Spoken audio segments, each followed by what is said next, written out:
Dust on the truck bed, mile after mile. Fields stretch out wide like they got a mind of their own. Red sign at the hall, coffee gone cold. Everybody talking with a fire in their bones. Hear that rumble now, under boots on the floor. October is coming and we want something more. October 19th, we're standing up. October 19th, we've had enough. Alberta, sing it loud, let the whole world hear. October 19th, freedom's here.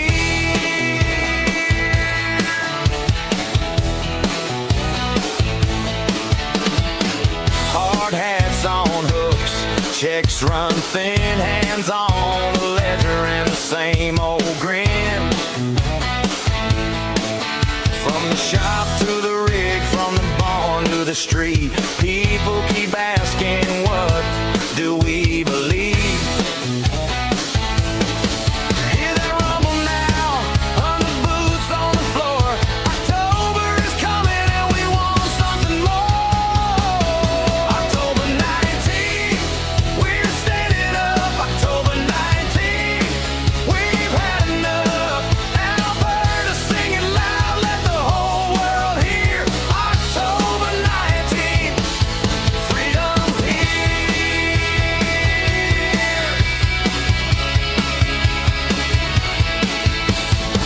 Maybe you call it a break, maybe you call it a line, but when the lights go red, we won't waste our time. October 19th, we're standing up. October 19th, we've had enough. Alberta, sing it loud, let the whole world hear. October 19th, freedom's here.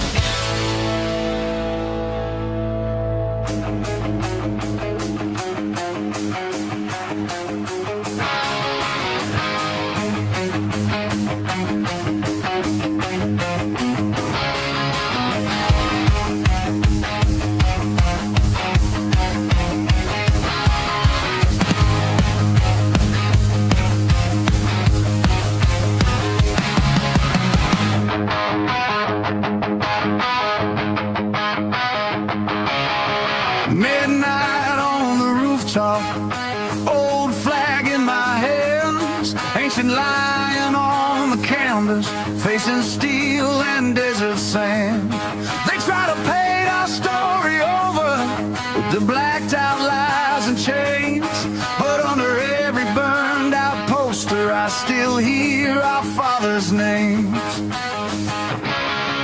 Persia will rise, I swear it. Hear that echo in my bones. From Shiraz streets to the Caspian stones. We're breaking their walls, we bear it.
bled their ink in the dark for the dancers in silence, keeping rhythm in their hearts.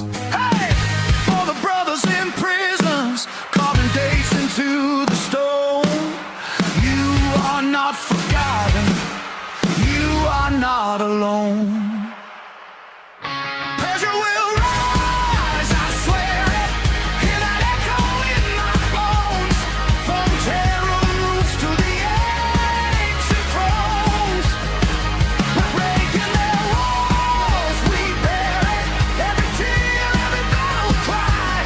You can cage your body, but the soul won't die. Pressure will rise. Oh, pressure will rise. We stand together till the falcon flies.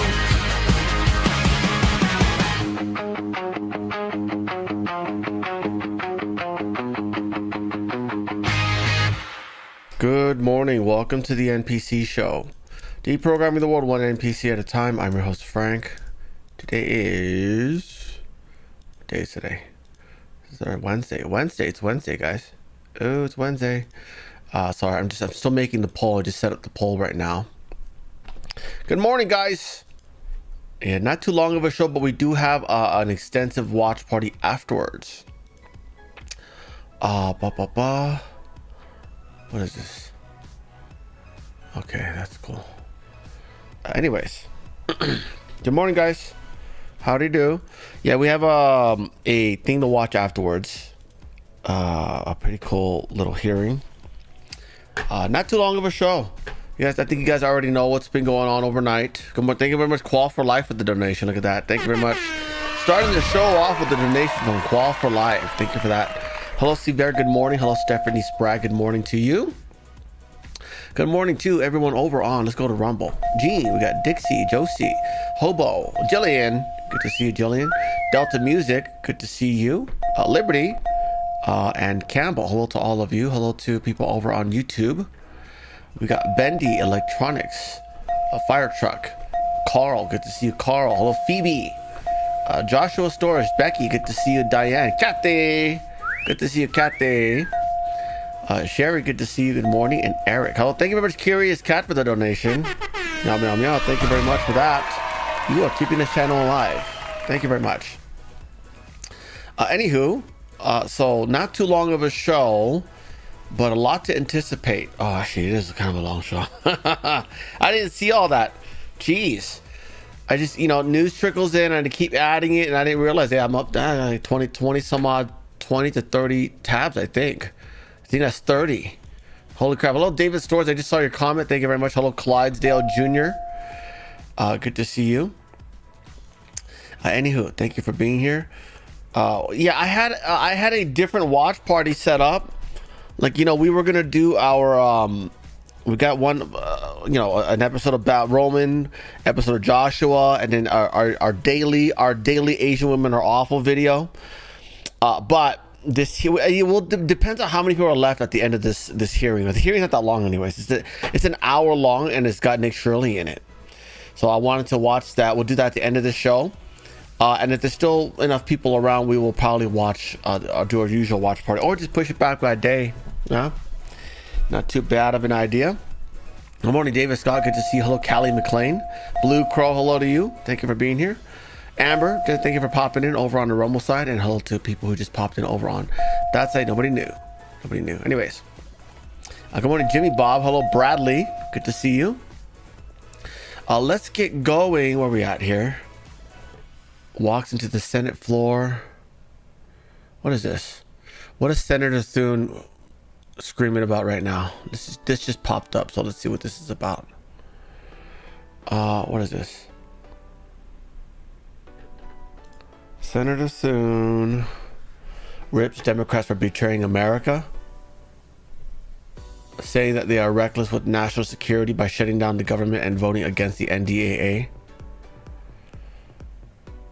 I mean, the NDAA, I thought it only needs, oh, you know what it is? Okay, I know what this one is. This is stupid. So, some updates on the Save America Act. It's been added into the NDAA on the House side. Okay, he's trying to pass his own NDAA on a Senate side that excludes it. So he wants this passed so we can jam that through so that they could pass his NDAA in the House side without the Save America Act. Okay, so that he's trying to act noble. He's not. He's a piece of shit still. We have some updates on all that, by the way. And by the way, that's an interesting little thing. Anyways, let's get going. Let's go. Hello, Gina. Good morning to you. Let's get going. First story of the day. Outrage after an illegal alien semi-truck driver ended 3 people in a fiery SoCal crash.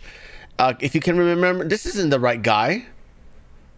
This is the guy that crashed in Florida. You guys mixed up the photograph. Okay, the one in California was a different dude. Okay, they rear-ended someone and 3 people are gone. That person, okay, accidental murder in California is supposed to be 3 to 5 years per count.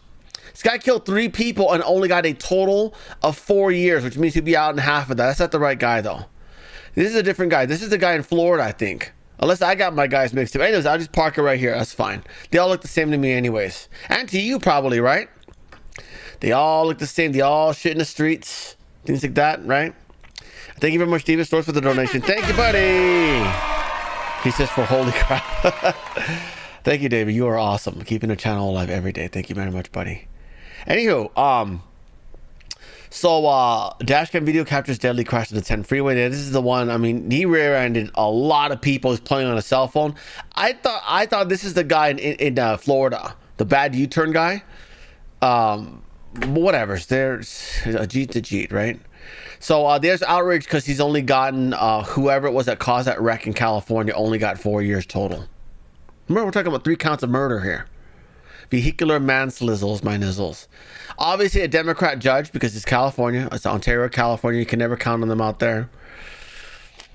Terrible. Anyways, a story.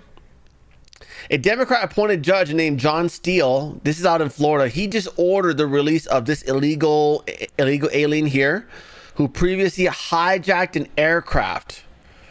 Yeah, his last name is Morales. Yeah, we already know what beancake area he's from. Yeah, he's from Cuba. He's officially back in Florida communities. Yeah, he was just released. Yeah. Totally okay to hijack an airplane, right? Yeah, anyway, so they already working to impeach that one Democrat that basically let off. There was a case where a black woman ended her own child. And then she claimed, oh, I was stressed out because of COVID. And then the judge, because it's a liberal judge, let her go. The judge was the one who was the jury in that case. In Florida, apparently, you have a choice of whether you want the judge or want a judge to make the decision or if you want a jury. And so that judge is on his way to being impeached, I think. I think they have the votes to do it. I hope you guys are planning to do it here. Judge John Steele of Florida need to impeach that guy. Holy crap. That is terrible. Next story. These 3 here were asylum seekers in Germany. They are being, I don't know if they're being deported or what's going on.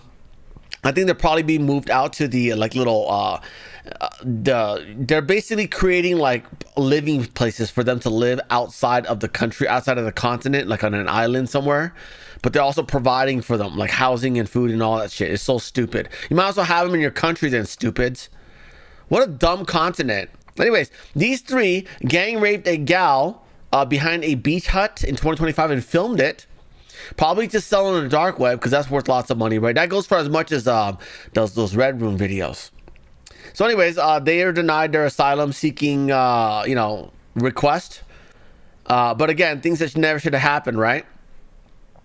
Yeah, how about you make them pay restitution for that lady's trauma that she's going to need therapy for the rest of her life?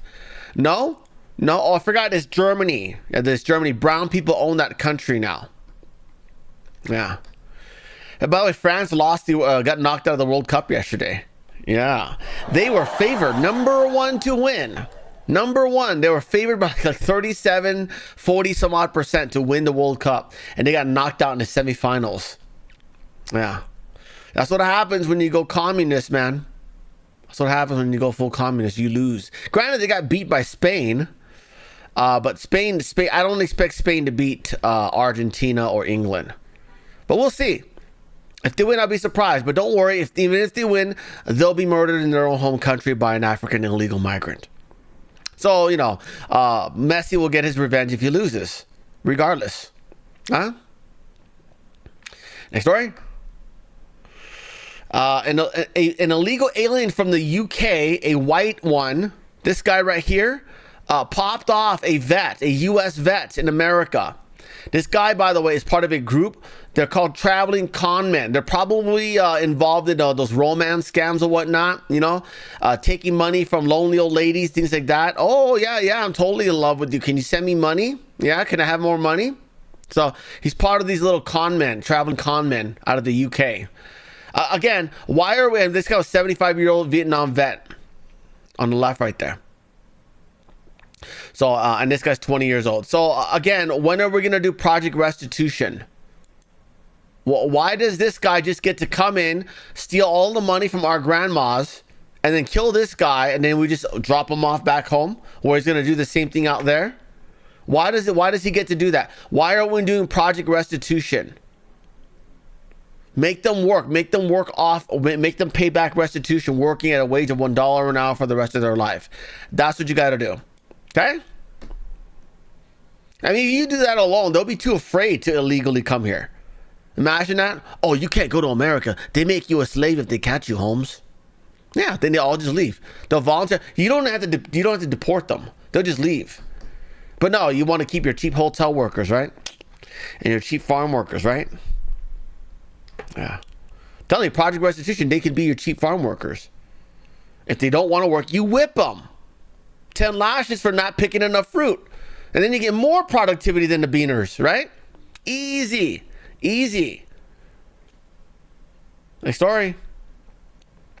Eric Schmidt has officially filed new legislation to ban birthright citizenship. Look at that. It still has to pass, though. You probably want to go ahead and jam this inside of the NDAA to get it through. Just like the Sunshine Act, by the way, the Sunshine Protection Act, which, by the way, it also got passed on its own, but it also got added into the NDAA. So very interesting. I don't know. It's odd that they're taking the Sunshine Act. They're just dead set on passing that. You know what I mean? It's very interesting.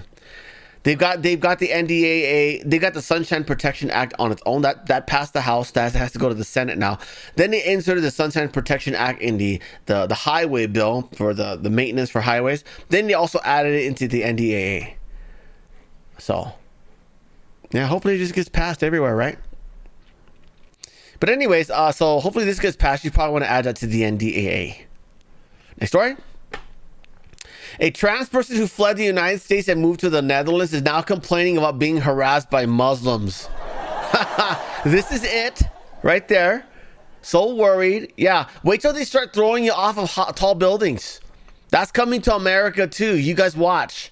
All you gays for Palestine are going to regret that. Just watch. Between here and there is a bunch of Algerians and Moroccans or whoever who think that queer people should be beaten. I think that this system where you have people just living... Look at that. They're bluntly just staring down the camera. They don't care. We're going to kill you. We're going to kill you. Hey, is it better there or is it better here? Huh? What's better? What's better, a Muslim-run continent or a Jewish-run continent? I pick Jewish. Between here and there is a bunch of Algerians and Moroccans or whoever who think that queer people should be beaten. I think that this system where you have people just living out here that are unhappy is not good. Yeah. And do you think it's safe here? No, I don't think that's here. Oh, it's scary. It's legitimately scary. I decided that my mental health is degrading so substantially being here that I just need to get out. And the situation that I have in the U.S. as a trans person, not good, right? But so why don't you go to Canada? Oh, that's right. They have very strict immigration policies. Yeah, you have to be a third world roach slave in order to get asylum there and be able to work in Canada. Yeah, they don't like tall whiteys. That's not a thing there. They know you're not going to be working very hard. How hard can you possibly work with those implants? I don't get it. You know, what are those triple E's? Oh yeah, I've got triple E's. I'm here and ready to work hard. No, you're not. You should use those to go get yourself a man that'll take care of you, right, ladies? Here, I will be hurt. Anyways, that's hilarious. That is hilarious. Next story. So there's a controversy right now because someone tried to run someone tried to run an ICE agent over in Maine, and so the ICE agent popped them off. Yeah, the kids love it. It's a good show. So then what happened was DHS backed down. Mark William Mullen backed down and said, hey, we're not going to do traffic stops anymore, which is bullshit because that's how they've been surging deportations. Okay, they've been pulling over illegals, driving around like criminals because they're criminally here, driving around like criminals to whatever they're doing. Whether you're working or you're going to work, no drive-o. Okay, you don't speak English, you shouldn't be driving here. There are signs that are in English. How are you supposed to drive here if you don't speak English? Anyways, so they actually backed down on that and says, okay, we're not gonna do traffic stops anymore. And then there was backlash on our side. Okay, there was backlash on our side, and we said, hey, we want these deportations. You have to stop bending the knee to the outrage mob. Okay, otherwise we're gonna get outraged, right? So they decided, okay, well, we're gonna go ahead and suspend the 2 cops, and then we'll resume traffic stops. That way there will be no retaliation efforts against those 2 cops. Okay, Trump said not good enough. He went and revoked that memo that says, hey, no more traffic stops, or we're going to be suspending these 2 cops. He just revoked that. Says, yeah, no, just continue business as usual. Yes, good stuff. Good stuff. So Trump officially overturned an internal DHS memo that blocked ICE from carrying out vehicle traffic stops against illegal aliens. Those cops no longer have to be suspended. I would recommend you relocate them to a different state, though. Yeah, otherwise they'll be hunted down. Yeah. Anyways, so good stuff. So this is the memo here. This is to be distributed to all LEO personnel in your AOR. I don't know what that means, but I believe it is in red font and bold, so it's probably very sincere, very serious. And it's saying effective immediately, all ERO initiated enforcement vehicle stops are suspended until further notice. This is the notice that has been overturned. So congratulations, ICE agents. Oops, wrong button. Yeah, you must enjoy having the president on your side. Next story. A Canadian woman living in New Jersey assaulted a teenage girl because she was wearing patriotic clothing that supported Trump. This is she. All right, they got into a little thing. She's threatening her, and she even struck the little kid. Okay, this girl was, how old was she? Was it 11? She's 33 years old. She hit a teenage girl, so 12, somewhere between 13 and 19. But I know that this person's not an adult, so it's going to be 13 and 17. So anyways, so that happened. And then her husband's putting out this video here, begging for help because she got arrested, right, for assaulting a child. Yeah, I got a question for you, lady. You're so tough. Why don't you go assault a big burly MAGA man? Why do you insist on going after children? Huh? Because you're a predator? Is that what it is? Huh? So here's him begging for help to get her released or whatever, right? Yeah, good luck with that. You probably want to beg for a lawyer now. This is what you need, buddy. I need help. I don't know what to do. My wife is being detained by ICE. She's in Ocean County Jail right now, and I can't get a hold of her. She keeps trying to call me, but they won't let me put money on her card. The kiosk in the Toms River jail is broken, and all the numbers and stuff they gave me wasn't right or wouldn't allow me to put money on her card. And so how do you know she's been trying to get a hold of you if she hasn't been able to call you? That's weird. Are you just grifting for money? Is that what it is? So you can get a lawyer? ICE is coming there to pick her up. I need an immigration lawyer. I need help. I don't know what to do. I don't have any money. I'm so fucking broke. Oh man. Well, you know what? How about this? When she gets denaturalized and deported back to Canada, you can go with her and live under a socialist society. How about that? Huh? How about that? But I gotta figure something out. I gotta save her. I need help. I need you to He's crying, guys. Everybody point at him and laugh. figure out. I don't know. This just happened. Why don't you take off the glasses? Why are you wearing sunglasses? I need help. I need my wife. I don't want her to get hurt. I don't want to see her get. I think she'll be fine. I think we just want to drop her off back in Toronto. Okay, you can move with her and enjoy many coffees at Tim Hortons made by those Jeeps with flies all over the place. To do. I don't know what to do. Yesterday, July 13th, my wife was detained by ICE and brought to Delaney Hall in Newark, New Jersey. Delaney Hall, not a police station, guys. Delaney Hall. Yeah, she gonna get deported. Ha! That's hilarious. This is my attempt to reach out to any news outlets, especially local ones to New Jersey. Yeah, don't worry. The NPC show's covering this for sure. Yeah, I'm definitely laughing about it. So are all my viewers, by the way. News 12 New Jersey or NJ.com or any journalists or reporters that are local that want to hear our story. My wife is a Canadian citizen and I'm an American citizen. We've been married for a little over 3 years, and I'm just doing anything I can to get her story heard and bring any help to and attention to her situation so you guys were married for 3 years and you never went through the naturalization. Oh, I mean, you would have been denaturalized anyways. Yeah, we don't want immigrant criminals here, huh? All you immigrants are on thin ice, okay? I can get her released, even if that means back to Canada. My main goal is the safety and well-being. So he's okay with her getting released, even if it's back to Canada. That's exactly what's going to happen. Calm your nuts. You don't need money. Stop asking for money. What do you think Delaney Hall's for? You think that's a torture chamber or what? Of my people eat better there than they do in your house. Wife and that. Tom Homan had a meal there. Remember, Tom Homan ate there. He's like, "Oh, delicious!" I had he listed a long list of food that was more than I ate in a day, and I'm fat. Okay, it's about it. I don't care what your opinions are of me or the situation. That's kind of irrelevant.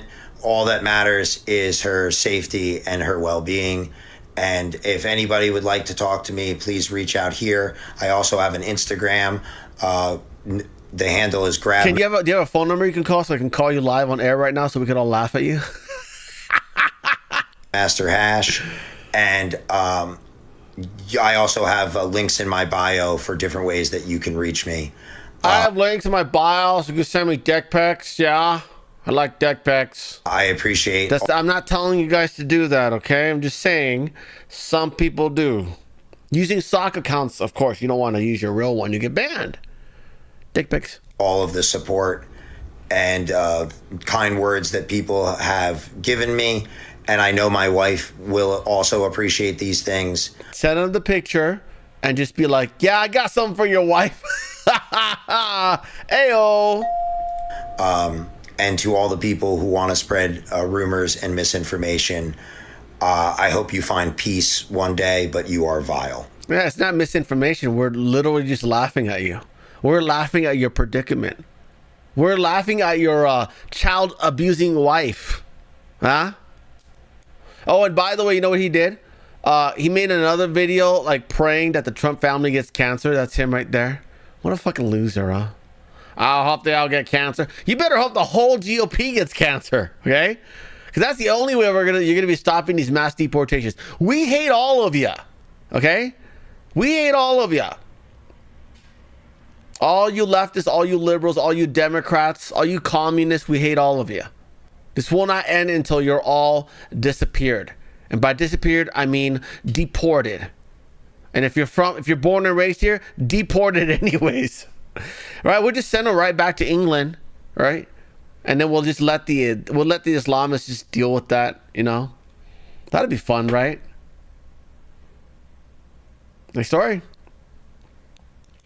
A transgender DSA member, the Democrat Socialists of America, and a former AZ Democrat Party vice chair have been arrested after allegedly breaking into a home wielding a knife and duct tape. They claimed that they were role-playing. Yeah. So, guys, according to them, this is a valid excuse to break into someone's house and, maybe stabby, stabs. Oh, I'm just role-playing. Yeah. To them, if you know anyone who's a Democrat Socialist of America, totally okay to break into someone's house with a knife and duct tape to role play. Okay? Even if you're being really, really realistic with this role playing and slicing and dicing, okay? Their rules, not mine. I'm just saying. If you know any of these communists, okay to break into their house with the knife and the duct tape to role play. Totally acceptable. What a pig. Holy shit. Where does your neck start? Ugh. Next story. What is this one? Oh, look at that. A former DC public school administrator pleads guilty to bribery. The defendant used her position as an administrator to benefit a vendor that gave her cash bribes, issuing purchase orders to the vendor and approving invoices for goods that the school never received. And now you know where all the money's going in public education. Now you know why teachers have not gotten a pay raise in decades. Okay? It's got hey, there's Jill. Look at that. It's Jillian. That's funny. Anyways, there's that. Good bust. Next story. Marsha Blackburn, there's a hearing going on right now for the confirmation of Todd Blanche, and they're trying to basically use the Epstein files to basically go against him, right? When stupidly, Donald Trump, both parties, they did a bipartisan bill, the Epstein Files Transparency Act, already passed, already signed by Trump, didn't even need a veto override because he didn't veto it, okay? Already a law, already passed. The media won't talk about it. CoffeeZilla won't talk about it. Instead, they're all fixated on the original 13,000 fake Epstein files, okay? Because that's all they're fixated on is that. Okay, they're trying to grill Todd Blanche. Oh, these victims need help. And Todd Blanche is like, yeah, I'll talk to any of them. Yeah, that's fine. I'll help any of them out. We'll crack down on any of these Epstein Files people. Yeah. The release of the Epstein Files, and I mean the real ones, the 3.5 million Epstein Files that got released, okay? That one caused more left-wingers to step down from their positions of power than right-wingers. It's been almost entirely left-wingers. Some of them Arabs. Yeah, Arab billionaires from Qatar. Yeah, that's a real one. He had a picture with Jeffrey. They were hanging out at his house together. Yeah. Anyways, so Marsha Blackburn trashes Dick Durbin to his face because he had previously blocked the release of the Epstein files. I'd like to make you aware that when Ranking Member Durbin was chairman in the last Congress, I tried repeatedly to subpoena the Epstein files so that we could get those banking records and those flight logs, and repeatedly that was blocked. She's brushing her hair now. Looks nice, huh?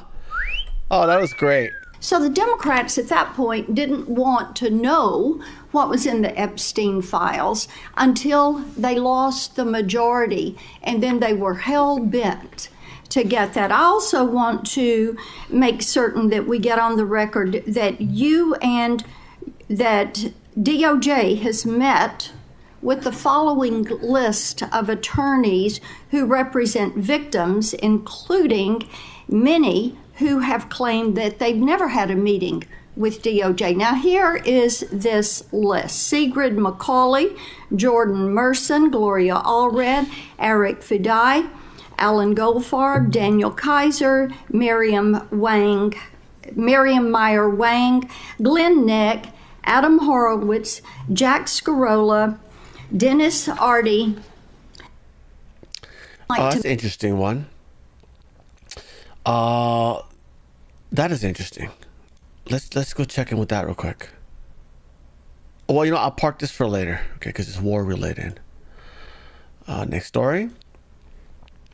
A New Hampshire Democrat caught speeding at 107 miles an hour in a 65 zone is claiming legislative privilege, meaning she's above the law and not subject to the same rules as her constituents. Again, it's always a fat Democrat who's like abusing their power. It's always a fat Democrat woman that's abusing their power, huh?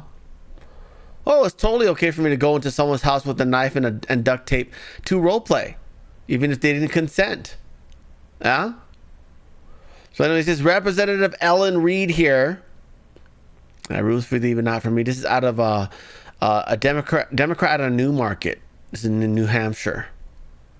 Would not expect anything less out of New Hampshireans. Next story. Yesterday, the House passed legislation to protect Americans' firearms purchases from being tracked via credit card companies. Yeah. So this is what they did. If you're going to be having a Visa, MasterCard, American Express credit card terminal, okay, there's merchant codes. Oh, are you an Amazon online merchant, or are you a brick and mortar? What type of a merchant are you? Are you a hardware store like a Home Depot, or are you a gun store? Okay, that was a new merchant code that was created under the Biden administration. And so they use that to track people and their gun purchases. And so, normally that sounds like a pretty good idea. We already register our guns with serial numbers and whatnot. But, since the FBI under Biden's administration didn't want to look into any of these suspicious guns used to go pew-pew, for example, Uvalde, I guess it's not really working out. These programs aren't really working out. No point in having government oversight in something that Biden's FBI refuses to enforce. So forget it. Let's let it go. By the way, have you guys noticed that ever since we took control of the government, there hasn't been any school pew-pews since, right? Because the Democrats certainly know that they need their GANs now. Yeah. They want to make sure they don't lose their GANs so that they can pop off ICE agents and escape deportations. That's why you don't see any more school pew-pews, okay? No more school pew-pews. That's what's going on there. Yeah. They're probably happy about this right now. Like, oh, so I can buy more than one now? Yeah, you know what happened? Under the Biden administration, the ATF started a new policy. If you bought more than one gun in a single transaction, ATF showed up at your house and asked you to see both guns and check the serial numbers.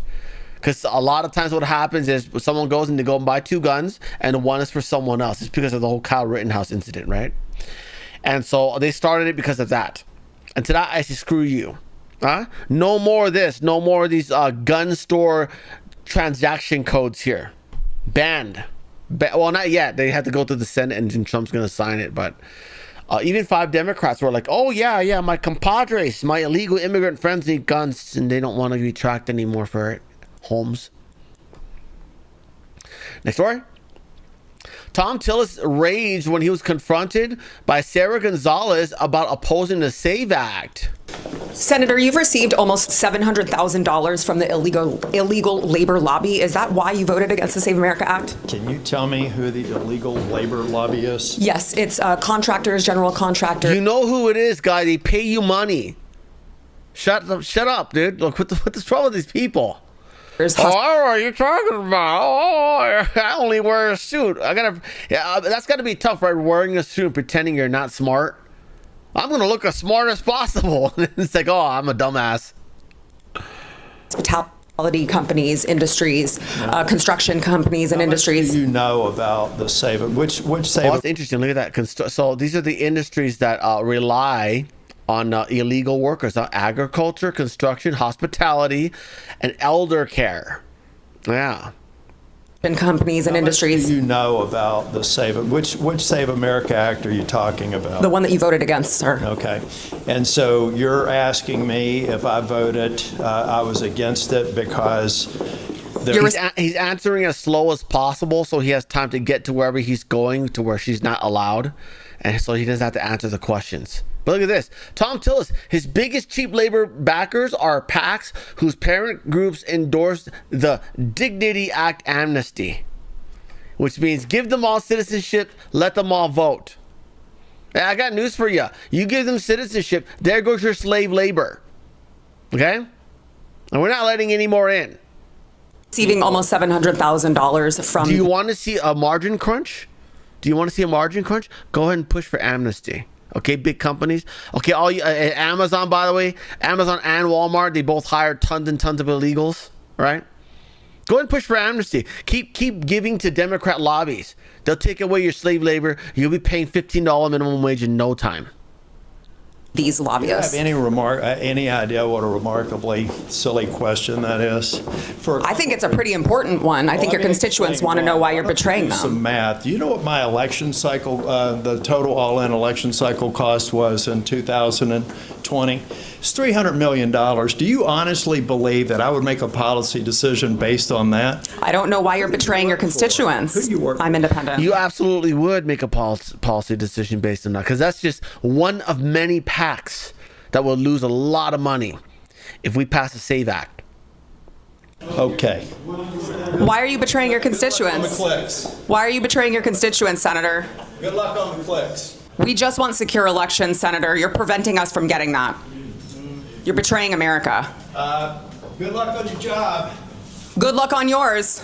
What a strange thing for Senator Tillis to say. $700,000 is not enough. He's a sellout, but not that amount, because he receives $300 million. If I were an honest person and I were answering that question, I would just say, I'm not a sellout to anyone. I don't sell out for any amount of money. But Tom Tillis says he sells out, but not for that amount. Good stuff. Next story. John Ossoff, who's about to get roasted tomorrow, which, by the way, big announcement tomorrow. Expect an event, if you know what I mean. Stay away from crowded places, if you know what I mean. Yeah, because tomorrow night, Trump's doing a primetime presentation about the election fraud that happened in Georgia. This is a result of the raids that went on in Fulton County. They investigated the election fraud out there, and Trump is expected to be talking about that tomorrow night. So expect a catastrophe to distract us from that sometime in the afternoon tomorrow, possibly in the morning. I wonder if that's what the Lindsey Graham thing was about. You know, they'll never stop talking about Lindsey. I'm like, we're done talking about Lindsey. His sister's there now. We're all good. We're all gooch. We're good to go. Anyways, this is awesome. This is one of the guys. Him and Warnock are two guys who illegitimately won their Senate seat in Georgia. Again, seats that would make things very much a lot easier for us in the Senate, considering we've had a total of 7 seats stolen from us over the past 6 election cycles. Okay, 2 in Nevada, 2 in Georgia, and 3 others I can't remember where, but we watched those elections get stolen. Okay, so we would have 60 votes right now. We could literally do whatever the hell we wanted. We could have, but that didn't happen because of these stolen seats. So one by one, we're going to be picking them up. But anyways, Ossoff entering panic mode now that Trump DNI'd Jay Clayton. You know, by the way, you know what's odd? There's apparently a hearing for Jay Clayton as well. Todd Blanche and Jay Clayton. So I think, is this him? Ossoff says, are you aware Gabbard was present at the raid? Are you aware what is going on here? You said you have an obligation to be honest and forthright. Who's he asking this to? Jay Clayton. Yeah. So this is the Jay Clayton confirmation hearing. That Director Gabbard was present at the Fulton County raid in Georgia earlier this year? You discussed that with me yesterday in your office. Are you aware that Director Gabbard was present at the Fulton County raid earlier this year? What's so wrong about that? She's DNI. She's supposed to be there. Director of National Intelligence, looking for information. That makes total sense. What is wrong with her being there? You brought it to me, my attention. What is going on here? You've said at the beginning of this you have an obligation to be honest and forthright with the committee. Well, he's panicked, isn't he? I'm asking a very simple question. Are you aware that Director Gabbard was present at the Fulton County raid earlier this year? Yes or no? Are you aware? I was. You won't answer that question either. I just said I was made aware of it by you yesterday. The first time you learned that Director Gabbard was present at that raid was in my office yesterday? It was the first time that in my recollection I've thought about it recently. Now, was I aware of it before? What? You brought it to my attention yesterday. Okay. I had not. So you had not known. I had not thought about it until you brought it to my attention. Something tells me Bill Pulte's a better idea. Your answers lack credibility. Your testimony lacks credibility. You're being evasive and you're not being candid or forthright. And everybody across the country is going to watch this and know that. Are you aware that former Director Grabbard testified that her presence at the raid was, quote, requested by the president? I'm not aware of that until now. Okay, you are now aware of that. Yeah. Are you aware that members of this committee are already probing Director Gabbard's potential misconduct in this matter? How is that misconduct? That's so stupid. Nah, See, that's why he's confused. That's why he's confused, because he's presenting something as misconduct and it's not. He's presenting something as misconduct and is not. Yeah. Misconduct in this matter. nah, I'm not privy to your probe into. Are you aware? Can we get Bill? Can we keep Bill Pulte, because this guy's really bad at answering questions. Holy shit! Next story. Harvey Dillon just moved to purge 1 million dirty voter names off of California's voter rolls with Judicial Watch. Look at that. Thank you very much, Tom Fitton. Holy crap. Good stuff. So 1 million off of California. How do we get this done? I thought they didn't turn over the voter rolls. I bet you that's not all of it. And by the way, they're going to mass register tons of people in California. Doesn't matter if you purge voter rolls in California, because they don't require proof of citizenship to vote. And in fact, until the Save America Act is passed, they're just going to register another 1 million voters. Okay, we need to get the Save America Act done, and they're literally trying to get free. How many people here think that they tried to kill off Lindsey Graham so that they wouldn't have 50 votes for the Save America Act? They killed the wrong person. They should have killed someone from a blue state. You know what I mean? That way, like for example, McConnell. Well, not like McConnell was voting yes for it anyways. But without Lindsey Graham, it was 49. With Doreen Graham, his sister, is now back up to 50. You know, I'm removing Murkowski and Collins. Anyway, so again, thank you for your work, but we need the Save America Act. Next story. The House voted 215 to 211 in favor of a special rule adding the Save America Act to the NDAA. Good stuff. So this is a different. This is the NDAA originating from the House side. Okay, the one that we talked about earlier with Tom Tillis, he's trying to push his own NDAA from the Senate side that does not have the Save America Act to get the NDAA through without having to have the Save America Act in it, because he knows the NDAA only requires 50 votes. So they got that added in.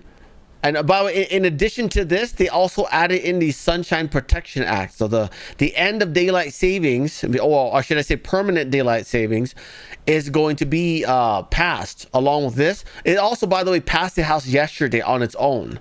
So and it's also added to the Highway Act. So the Sunshine Protection Act is all over the place. It's in 3 different passages right now. Although I think the NDA hasn't been passed yet, as well as the Highway Act. But the Sunshine Act has already been passed by the House. Is almost on your side. The House passing the Sunshine Protection Act, which is a bill that would make daylight saving time permanent. And now heads to the Senate. And if passed, Americans would no longer have a chance to change their clocks twice a year, but it would also allow states to opt out. President Trump has been pushing to get the legislation passed, writing in May, quote, "It's time that people can stop worrying about the clock. We are going with the far more popular alternative, saving daylight, which gives you a longer, brighter day." And who can be against that? This is an easy one. Those are your headlines, guys. And we're also going to be 1 hour closer to Hawaii, because they don't do daylight savings time, right? And now they get to opt out. Next story. So we've been talking about the cyclosporiasis outbreak going on across the country, where raw vegetables and potentially imported bottled water is causing people to get bad cases of the mud butts. Okay, or they're now tracing it back to possibly Taco Bell. Oh yeah, some of the greens at Taco Bell might be contaminated. They, by the way, already did a recall of it, so that might be what it is. Because a lot of people have probably heard about this. Thousands of people have gotten sick since May. A source is yet to be determined, but Taco Bell is taking voluntary, precautionary action amid the multi-state investigation. This morning, fast food giant Taco Bell says it's voluntarily removing some ingredients from select restaurants as a precautionary measure amid the growing outbreak of an intestinal parasitic infection. So it's precautionary measure. Got it. Because they use lots of lettuce in their stuff, right? In the U.S. Taco Bell telling ABC News in a statement, the health and safety of our guests is our top priority. Public health officials have not confirmed a link to Taco Bell or any specific ingredient, supplier, restaurant, or retailer, adding, we will continue to closely monitor the situation. There are currently 1,645 confirmed cases of this intestinal illness, cyclosporiasis, in the U.S., according to the CDC, with over 5,000 more suspected. The CDC warning that number could keep rising through the summer because it can take a week or two for symptoms to show. We anticipate continuing to see cases increase, possibly through the end of August. Cyclosporiasis is a parasitic intestinal illness that causes fatigue, fever, and uncomfortable explosive stomach upset. Cases by uncomfortable explosive stomach upset. You know what that is. Stomach upset. Cases of the parasite have been reported in 34 states. Damn, this map got way worse, guys. By the way, this is a normal thing in the summertime, but not this much. So, if you're in them gray states, you're okay for now. Marie's safe, yeah. From New York to California, but the most cases are in Michigan, where investigators suspect lettuce may be behind the outbreak. I had eaten a salad out at a restaurant. Michigan mom Galen Sekulich first has mud butt. Started feeling nauseous symptoms on Father's Day. I also had terrible night sweats for like 10 days. While the source of this particular outbreak is still being investigated, experts say washing and cooking your produce can help protect you. The mixed lettuces, the bag salads, as much as we can probably avoid those, that's probably good. But the vast, vast majority of fresh fruits and vegetables are really not a concern. Just wash them. It's got everyone's attention. Now, as far as the investigation, while the FDA and the CDC are reportedly involved, it is mostly state health departments which have their people on the scene conducting the bulk of the investigating, trying to figure out where this is all coming from. Yeah. Next story. Meta employees claim discriminatory AI-driven layoffs. That is hilarious. Look at that. Oh, they're being replaced by AI and now they're sad. The same people who told truckers to learn how to code are because they were losing their job to illegals are now sad that they're losing their jobs to a computer. Which, by the way, they probably helped develop. That's the funny part about all this, right? Freaking nerds. Wow. So they were among 8,000 employees, about 10% of the workforce that got canned for AI. Look at that. Hey, tech nerds, learn to truck. How about that? Learn to truck. Lots of new trucking jobs now that we're kicking out all the illegal bean cakes. You should be thankful. You got a shot at a new career here. Yeah. Enjoy your trucking time if you can handle one. Next story. AOC is demanding networks censor Trump's upcoming speech on free and fair elections. It's going to be tomorrow. I'm pretty sure it's going to be a pretty thorough presentation. I don't think it's just going to be a primetime speech, which, by the way, I will be airing here. You will not get a notification. So just whenever it starts, just to show up here. Okay, I believe it's going to be 9 Eastern. Let me confirm that. What time is Trump's speech tomorrow night? It is going to be at 9 Eastern. 9 Eastern, okay? Just be here. I will be live. If you can watch it somewhere else if you want, but if you do, fuck you, okay? Watch it here. It's more fun. Next story. So President Trump is preparing to drop bombshells in a primetime 9 p.m. White House address tomorrow night. It's really big news and will likely involve election security. Planning for a primetime address to the nation tomorrow night, Thursday night. No specific details just yet, but he did mention it would be there would be some sort of announcement on election integrity. Check this out. Well, I'd rather save it. It will concern that subject, but it's really big news. It's really, really big news. and our country has to shape up. But this, what we're going to be talking about Thursday is it doesn't get bigger, because without free and fair elections, you don't have a country. We'll be discussing other things too, but it's going to be a very big announcement. So what those other things are remains to be seen. He made election integrity a main pillar for his second-term agenda, pushing lawmakers yet again, especially in the Senate, to pass the Save America Act. That has yet to happen. So that address, however, expected Thursday night in prime time from the Oval Office. Over 2.5. Yeah. So that's going to be very exciting tomorrow. Christopher Wray and Chris Krebs lied. They knew the Iranians breached the U.S. election system in 2020, stole 100,000 identities, and then posted video online of the stolen data being used to create Yulkava ballots, and then hid this from the American people. These two knew about it. You know, remember the most safest election ever? These two guys. Yeah, that guy right there. So again, when people say that Trump is fighting Israel's war, it is not Israel's war. It is our war. This is an absolute act of war that they did to us. Okay? Holy crap. They're doing us a favor. They're helping us with Iran. They're taking all the rockets that we would be taking if they weren't there. But because of their involvement, we now have help. We now have a legitimate ally in this war, unlike France and Italy. So this is absolutely our war. Speaking of that, let's go off to Iran here. Trump says they're going to begin to target bridges and power plants in Iran. And at this point, I support this, okay? At first, I was just kind of like, okay, let's not make life miserable for these people who live there, who are actually on our side.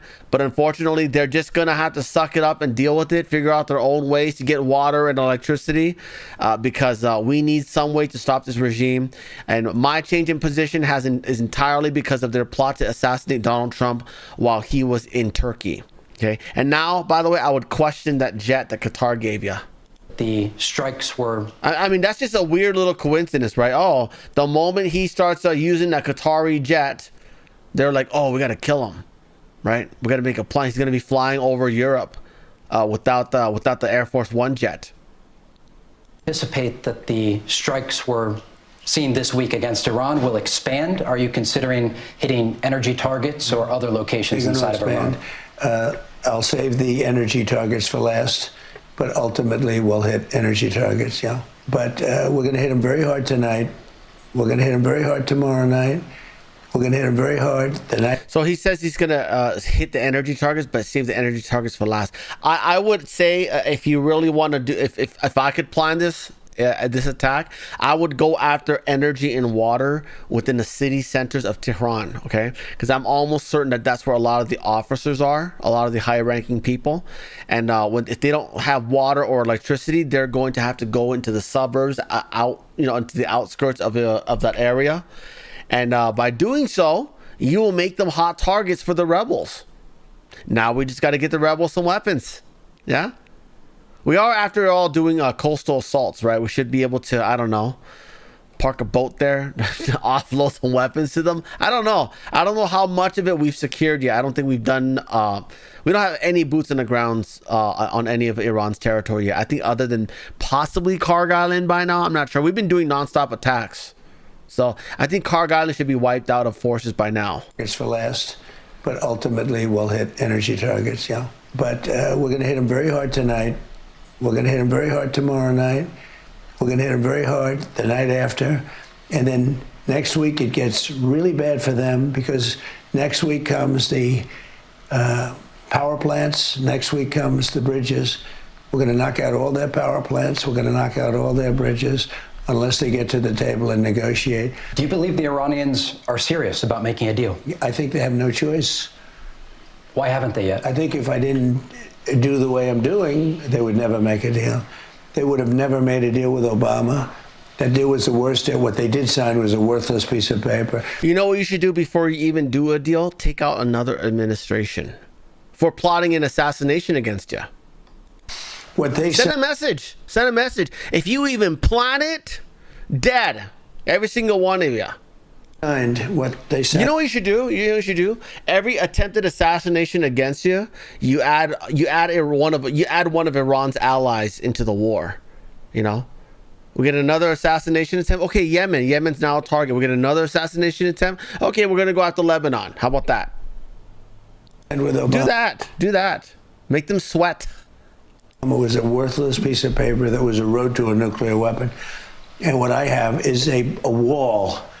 There will be no nuclear weapon. I'll never sign. And when you listed the three things, by far the most important is they will not have a nuclear weapon. So there's that. Iran. Trump actually talked about Pickaxe Mountain. Pickaxe Mountain is apparently another nuclear facility, and I said this before. You know the three that we hit. Those were just three very large ones. Okay, they have like 40 or 50 of them across the country. That's how much they're trying to do this whole nuclear thing. You know, they're producing a nuclear material for two reasons. One, they use it as energy so that they can sell the oil.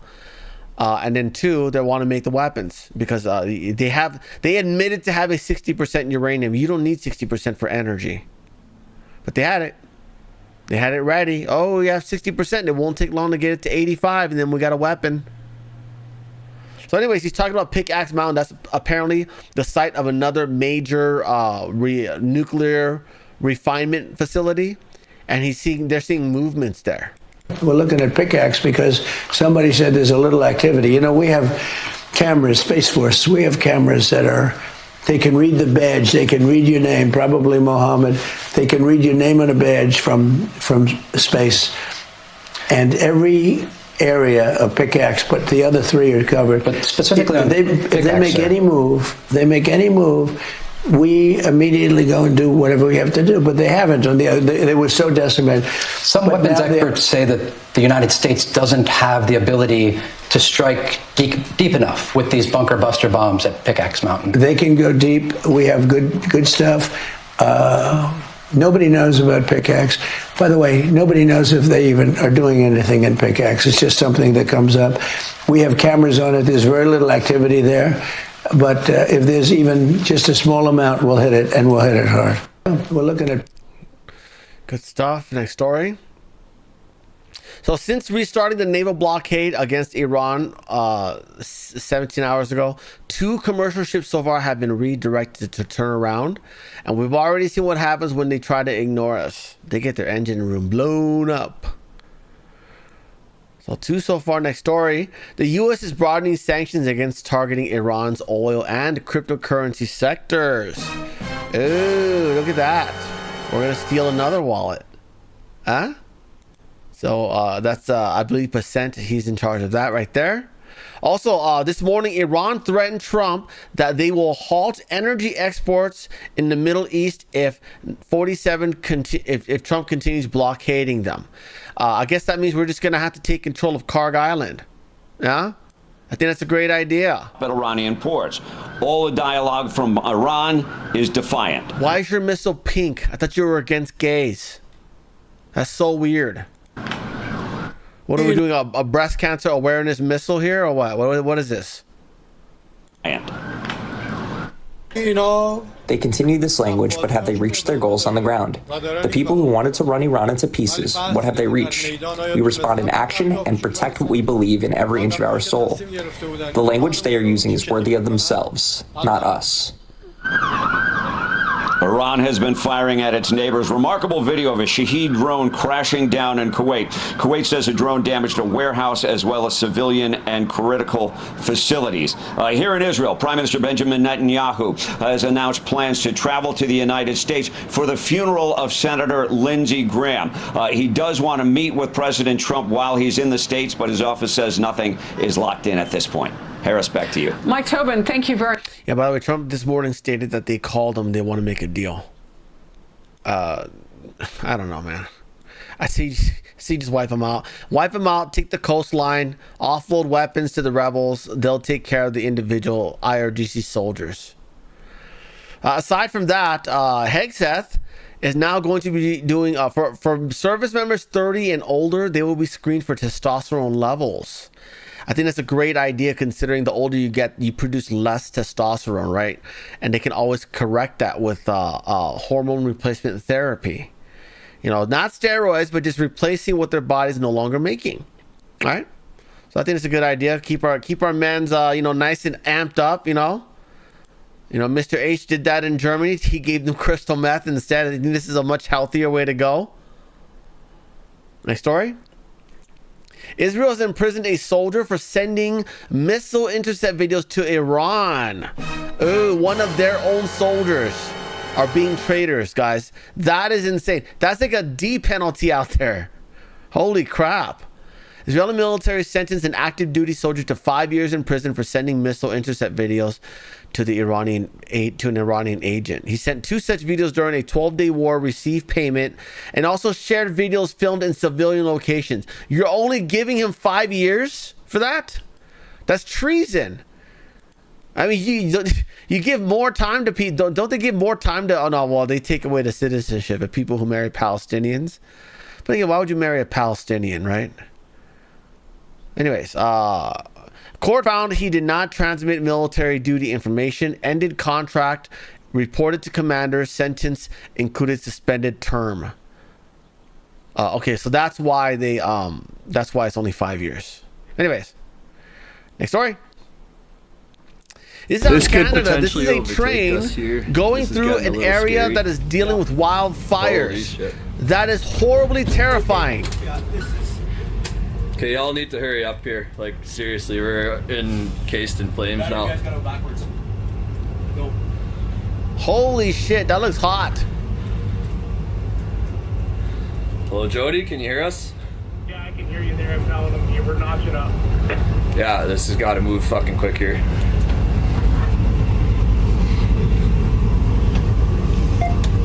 Why are you stopped? That's so confusing. Why are you stopped? Yeah, so if you're in the northeast and you've got a lot of smoke in your area, right. this is why. Got burnt off, so we'll it's be okay Canada now. again. Canada's burning as much of their natural resources as possible to drive up the cost of housing. Shit. Oh yeah, look over there. You guys got a light now or what? Did you guys get that light? Oh yeah, they're clipping. Whew! That's a meat and a half, eh? Hey? I love it.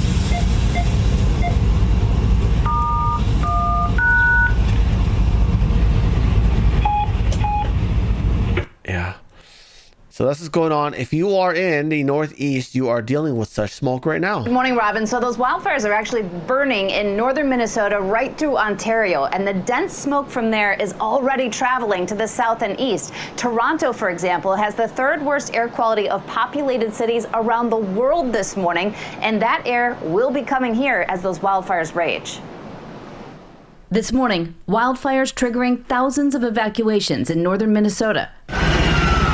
And out west, hot and dry conditions are supercharging flames in Napa County. Firefighters So they just said Minnesota.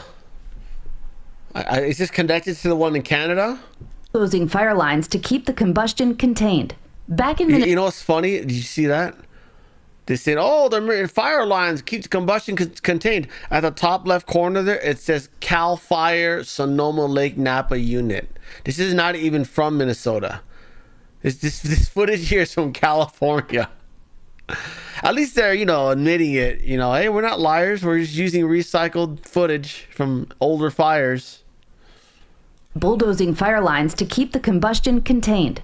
Back in Minnesota, the U.S. Forest Service shutting down access to the million-acre Boundary Waters canoe area. This is one of more than a dozen fires in Superior National Forest. But north into Ontario and throughout Canada, there are more than 800 wildfires burning. Because we're experiencing heat waves, there is increased fire activity. All that smoke provoking air quality alerts from the Great Lakes to New York and New England. In Manchester, New Hampshire, a thick, haunting haze turning skies an eerie shade of orange. Because it's a blue state. Anyways. Next story. Oh, this guy here had one of those cell phone charger packs, you know, the lithium battery in it. He left it in his car on a hot day. It blew up. It blew up in my car. Yeah. There's soot everywhere. I just cleaned it out the best way I could. This is melted. Did you see that? That fire actually even, look, he even showed the little dome at the top. It melted that as well. Yeah, if you've got, Mary, you know that lithium battery jump starter pack that I recommend that you buy? Maybe don't leave it in your car on a hot day. Because that just happened right there. Yeah. Just a PSA for you guys. I just cleaned it out the best way I could. Oh, it sucks, man. Next story. This company here invented a mosquito-seeking drone. Now,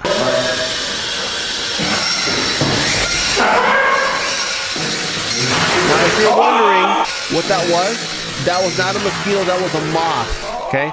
It's supposed to go after mosquitoes, but he used a moth as an example because it's more visible, okay? Here, I got a question for you. Is this drone also going to be going after sparrows? Because those are birds, and they don't like this too much. Will they also be going after bats, which, by the way, eat wasps? So bats are actually good, they're friends of ours. Yeah, they're good little creatures there. You ever seen one up close? They're super adorable. And they eat wasps. And wasps are dicks.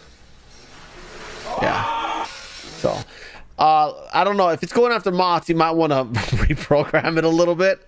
They're hailing this like it's an accomplishment. Hey, look, guys. We just used robotic wings to slice and dice a moth. That ain't a mosquito, guy. How about a box fan and a filter with a puddle of water nearby? Isn't that a little bit more effective? Holy crap. Bats up close. Let me see if you can see a bat up close. Yeah, they're not scary at all. They're super adorable. I guess we're not gonna see one. Never mind. Next story. In Norway, they got a hero's welcome back home. Look at this, guys. They lost. They lost in the quarterfinals, and here they are getting a hero's welcome. My favorite team these days. Yeah, the team of Erling Haaland. You know why they get a hero's welcome? Because they went from almost dead last to entering the knockout phase. Not just a knockout phase, but the top 16. That's really, really good. This Erling, no, it's not Erling Haaland. Erling Haaland's a 6'5" guy. Yeah, they got a hero's welcome back. They lost. See? This is how sports are supposed to be, but unfortunately, the only city in America that's like this is Seattle. And that is a dumpster fire of a city these days, isn't it? Yeah. Not only did they get a parade coming home even after a loss, they got a military escort. Look at that. That is a Norwegian military flying Lockheed Martin F-35s to escort the plane back home with the soccer team on there. That is so cool. Yeah. Hey, looks like you bought a nice jet there, eh? Good stuff. Next story. Oh yeah, Nick Shirley. Nick Shirley's testifying right now in Congress. I'm sorry, in the Senate. So we're gonna watch that right now. But before we start, guys, remember I've got a number of other channels. Go to the main page. You'll find my other channels, Frank's Funny Shorts as well as Frank's Show Clips. Thank you to those who've been hyping videos on this main channel here. But if you hype videos on that smaller channel, it gets some more points, and you only get 3 hypes per week. Cash App, buy me a coffee, subscribe to our Patreon. All ways you can support the channel, or you can become a member like Kathy. It's $3 a month, helps keep the channel alive, or you can become a member over on Rumble, like Josie, Alaska, Campbell, and Jillian. It's $5 a month there, but you get access to our Rumble Premium Hangouts. You can also become a member over on Foxhole, and you get a cool tag next to your name that says Frank's Hens. And if you get a gold or a silver membership like Swickly has, you get it turns into a photograph of a bunch of chickens. So kind of cool there. Anyways, let's get going with this hearing here. Nick Shirley talking about fraud at James O'Keefe is also there. Look at that. Here we go.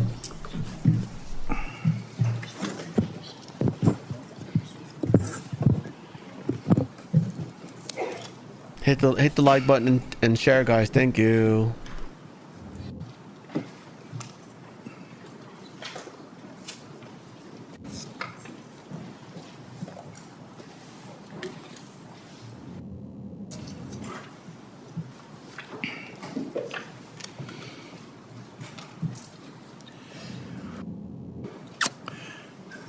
The committee will come to order.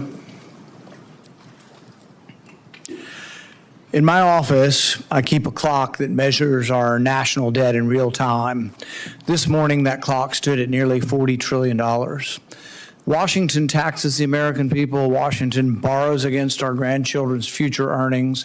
Then Washington sends billions of dollars out the door, often without knowing who receives it, if any service was performed, or even if the business exists.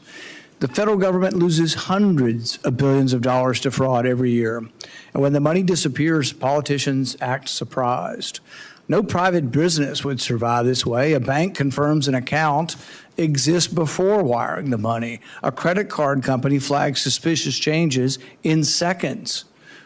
An insurance company verifies that the patient exists and the treatment occurred before paying a claim. They verify first because it is their money that's on the line. But when the money belongs to the taxpayer, Washington pays first and asks questions later, if it asks them at all. Our first witness, Nick Shirley, decided to see for himself. In Minneapolis, he visited supposed daycare centers that had collected millions of dollars from taxpayers. He found industrial buildings with blacked out windows, no playgrounds, no children, no employees, no one answering the door.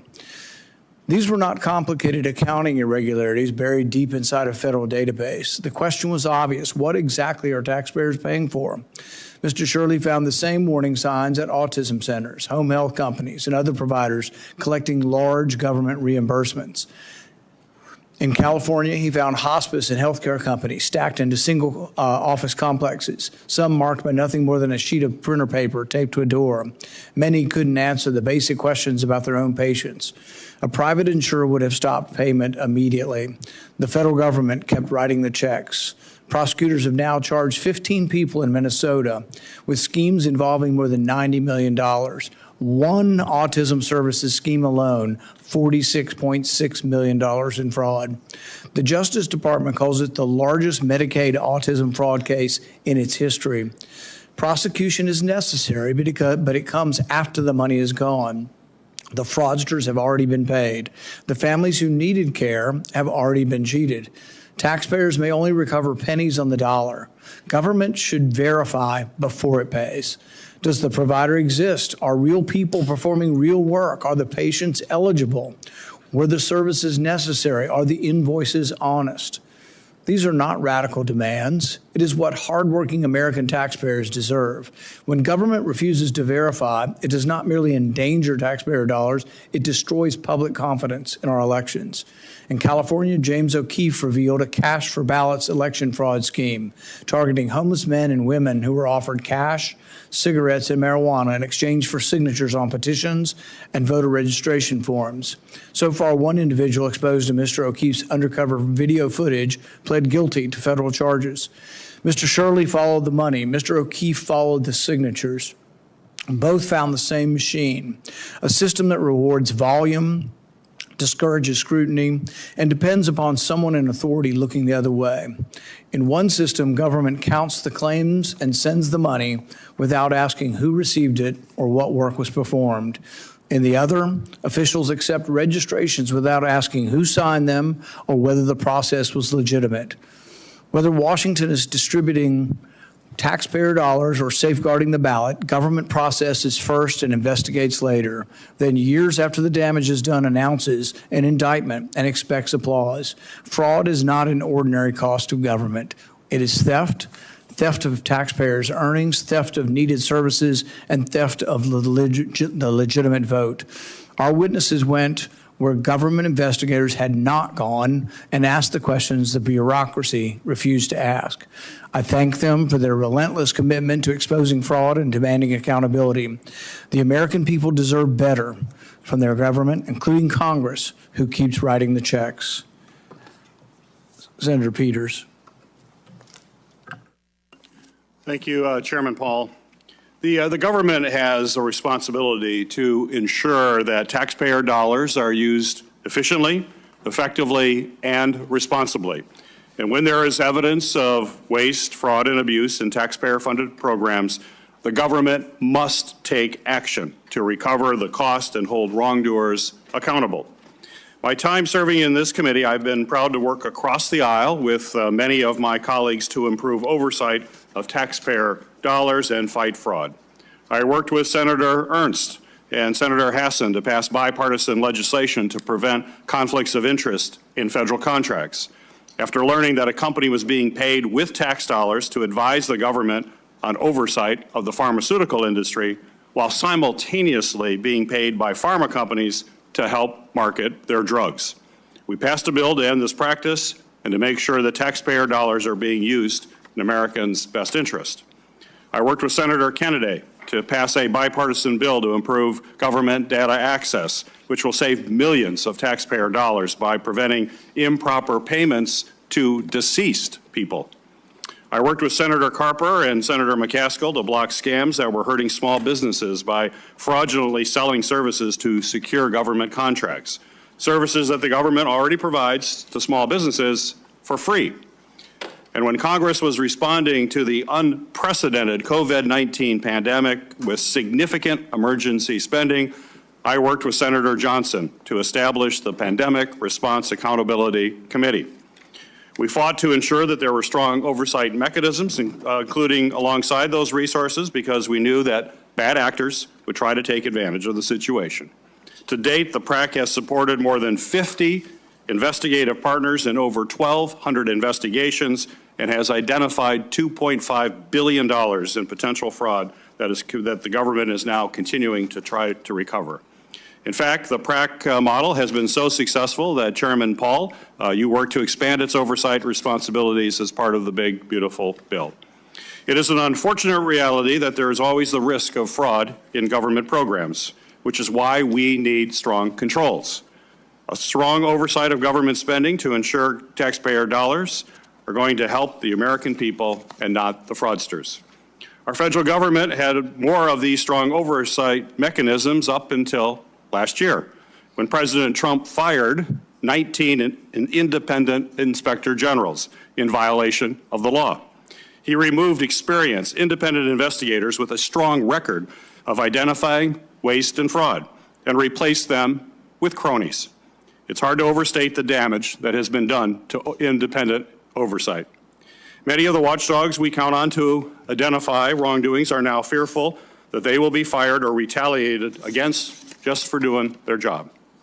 On top of that, President Trump created DOGE and let inexperienced staffers, led by Elon Musk, make arbitrary cuts across the federal government. DOGE was supposed to save $1 trillion. Instead, their reckless cuts caused chaos and may have actually cost taxpayers more in the long run. Not true. This guy's lying. Senator Peters is a liar. He's lying. Canceled.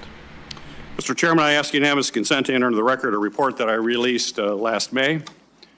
Without objection. Thank you. This report, which found that the federal government could have saved taxpayers more than $175 billion by implementing recommendations from the 19 independent inspector generals that President Trump fired unlawfully. Far more money than DOGE ever delivered. President Trump is also proposing a new scheme to control federal grant dollars that will allow him to direct taxpayer dollars to political allies and punish partisan enemies, all while undermining independent oversight.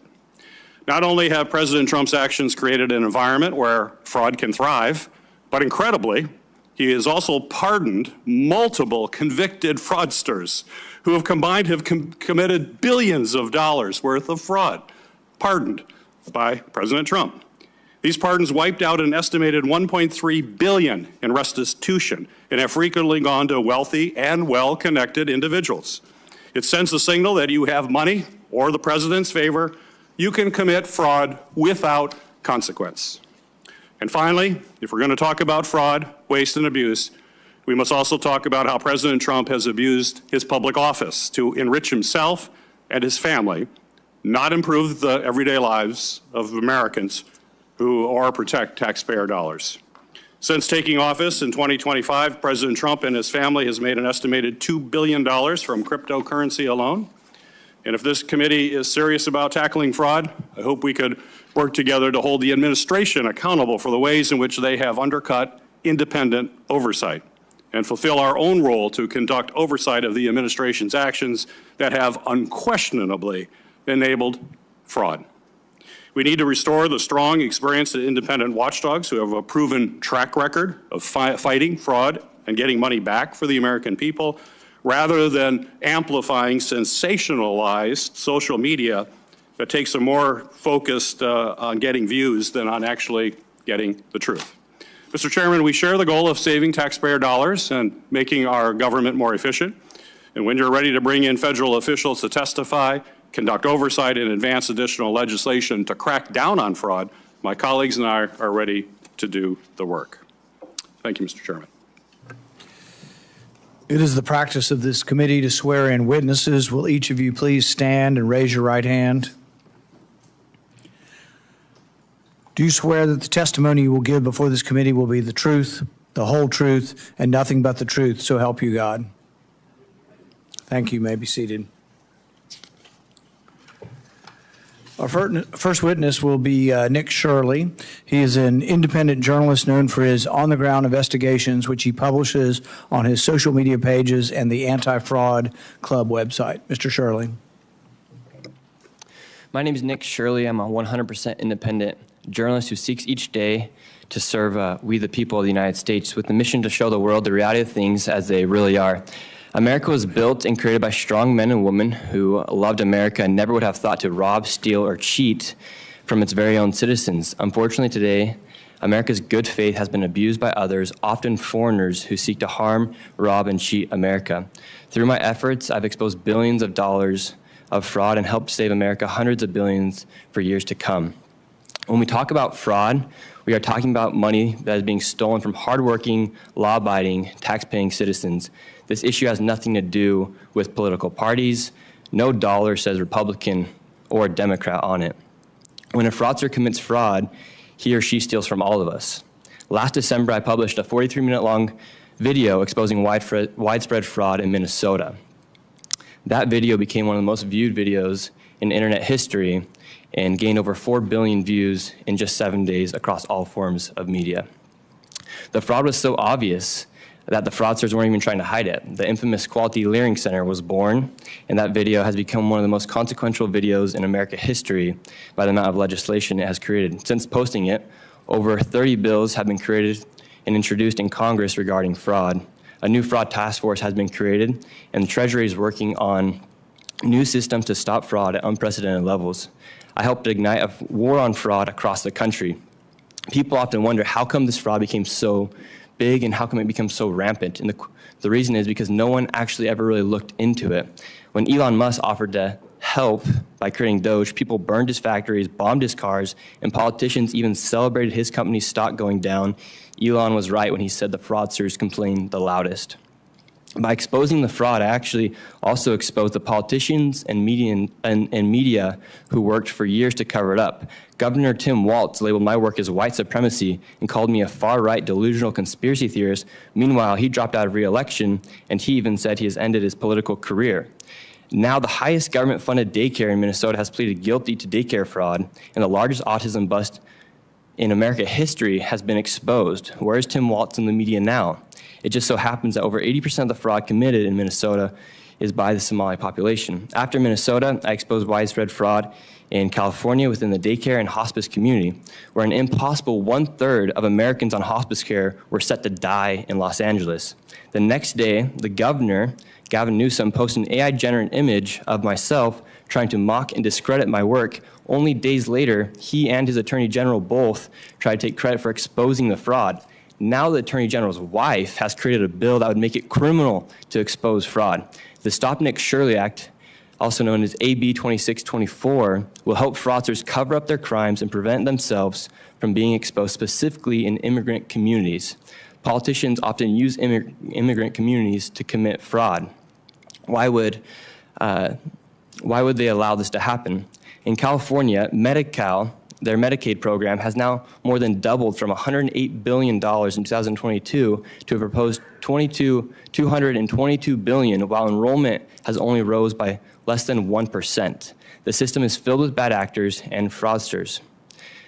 In New York City, government-funded adult daycares pay for elderly Koreans and Chinese to play ping pong and do Tai Chi at the taxpayer's expense. An impossible number of patients are registered, and those patients receive kickbacks for attending and signing up their friends. Over $2 billion has gone to these fraudsters at the taxpayer's expense. And I'm just one person doing the work of many people. If the government and media is not going to do their job to help America, it's the responsibility of strong men and women, however old they may be, to do it. I am doing it. Despite the threats and burdens that come, it must be done. I'm doing it with the help of everyday Americans that government-paid officials are supposed to do. And the media teams across the country have millions of dollars to do this, yet they don't look into this fraud. They've actually quite literally failed us. If we as Americans do not stand up to protect our country, we will lose our country. Fraud is so rampant in the United States, I could go to all 50 states and uncover millions of dollars of tax dollars being defrauded, wasted, and abused. It is my wish while sitting in front of you guys today that you take action and help Americans by cracking down on all of the fraud, and to simply put Americans first. Thank you. Our next witness is James O'Keefe. He's an American investigative journalist and media entrepreneur. He's the founder of Project Veritas and currently serves as the founder and CEO of O'Keefe Media Group. Mr. O'Keefe. Chairman Paul, Ranking Member Peters, and members of this committee, thank you for the opportunity to testify. In February of 2026, I disguised myself as a homeless person and approached a petition circulator on Skid Row near San Pedro and South 6th Street in downtown LA. I saw cash clipped to his shirt, which I thought was odd.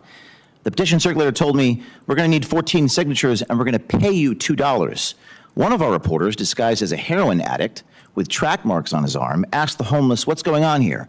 They all replied with one word, money.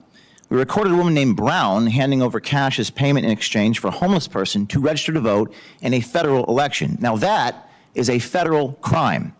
Congress expressly criminalizes payments to people to register to vote. Why? Because the vote is sacred. It's an act of conscience, of judgment. And when it becomes contaminated by incentives, when it is for sale, it undermines the sanctity and fairness of the process designed to elect those who represent us. Our investigation contributed to a federal criminal prosecution, with U.S. Attorney Bill Asalia saying, once I saw these videos, I went to work. Brown described the whole thing as a, quote, pyramid game. And then came the irony.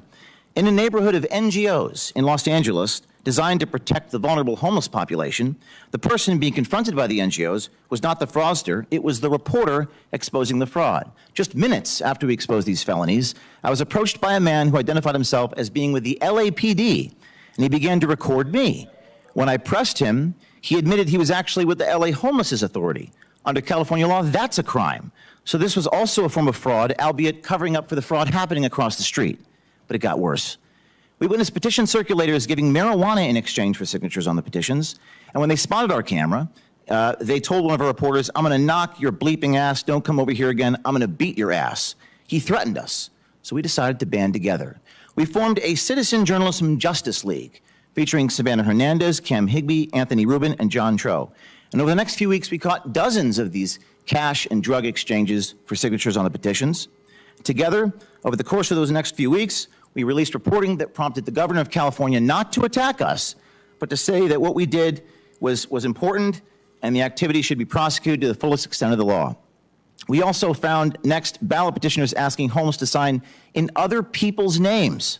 We recorded over the shoulder one petitioner who took out his phone to access an online database to pull voter rolls and addresses. Quote, I have an Idaho address, said the voter. The petitioner says, I'm going to give you an address to write. Your name is Robert. Another says, I'm giving you a new name. So we visited the residence of those people who were disenfranchised. One of the names was Vicky Walker. The homeowner at that address said for 9 years he received election mail in the name of this Vicky Walker. In fact, he told me he'd received so many ballots in the name of Vicky Walker, he named his cat Vicky Walker. We returned to ask for comment from the petitioner who was offering drugs in exchange for signatures. The same individual who had threatened us earlier, he grabbed the petitions and hid them in his car. When we caught up to him, one of his associates charged at us and punched my producer in the neck. The two men then charged at me. And right before they struck us, Cam Higbee deployed pepper spray. With pepper spray in their eyes, the two men continued to attempt to assail us.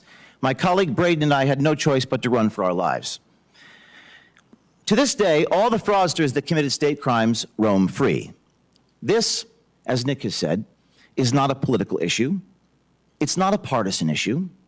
It's not a conspiracy theory. And it is most certainly not circumstantial evidence. Everything I've testified to you here, all the quotes and many more, are all recorded on tape. So the question before this committee is not whether the fraud exists or whether it's happening. Oftentimes in politics, you all debate the facts. The facts are what they are.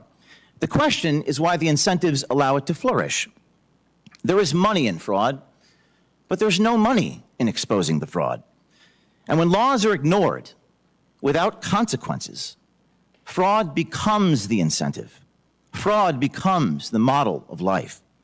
Tony Moore, one of the coordinators for the ballot petitions, told us if there's no consequences, it doesn't matter. And that's the point. I don't have subpoena power. Us journalists don't have the power to do anything but expose. And they campaign in this building about freedom and protecting democracy and preventing disenfranchisement and how nobody is above the law. But if those principles are not enforced, when they're violated in broad daylight, they're not principles at all. They're slogans. And without accountability, our notion of freedom is just an illusion. Thank you. Senator Peters will introduce our third witness.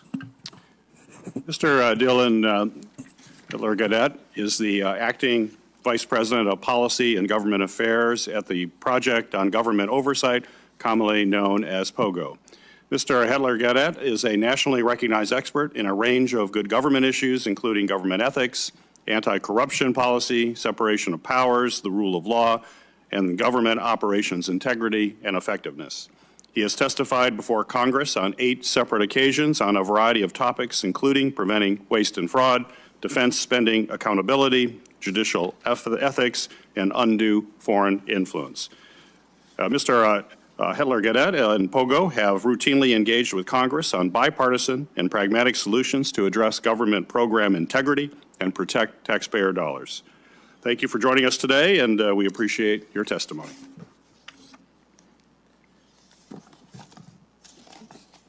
Chairman Paul, Ranking Member Peters, and members of the committee, thank you for the opportunity to testify before you today. My name is Dylan Hitler-Gadet, and I am the Acting Vice President of Policy and Government Affairs at the Project on Government Oversight. We are a nonpartisan, independent watchdog organization with 45 years of experience in promoting accountability, transparency, and effectiveness in the federal government.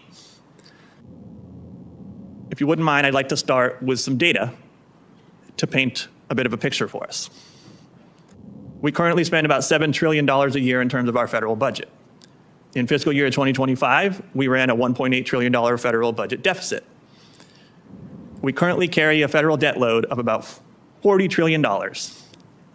And payments on that, interest payments on that debt are the third largest annual expenditure we make each year. The fourth largest of which is our defense budget, which now comes in at a cool $1 trillion. And if President Trump has his way, that number will balloon to a staggering $1.5 trillion this year. Why do I start with this big picture data?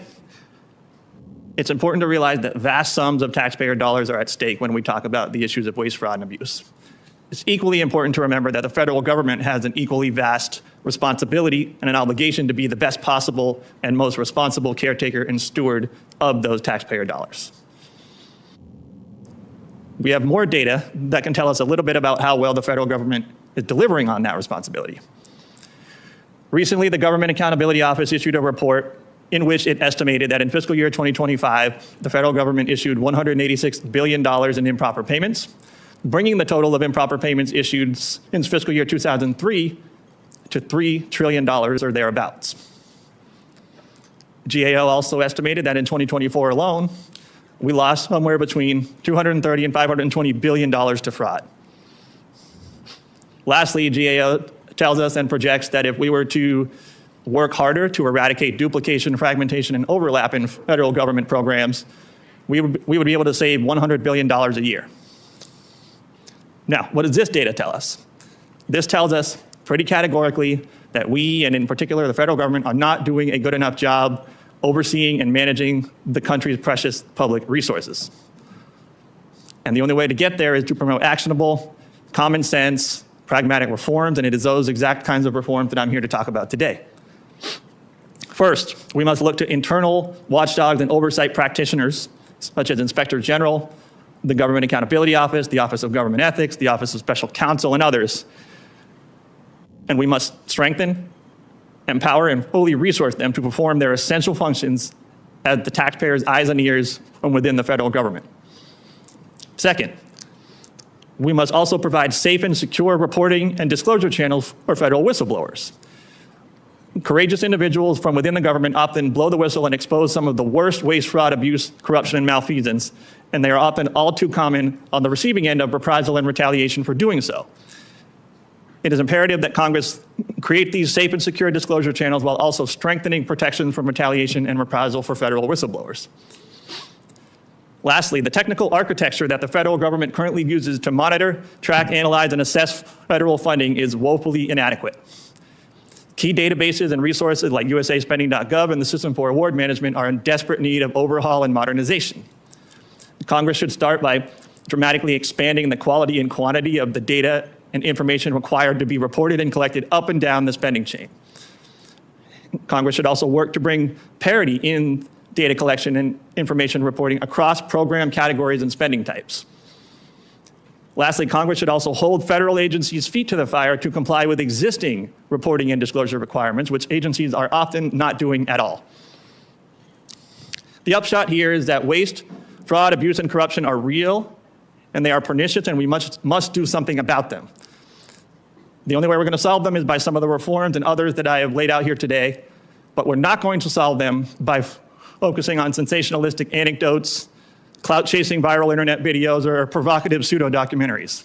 We're also not going to solve these problems by demonizing and scapegoating specific communities and constituencies based on partisan, political, and ideological agendas.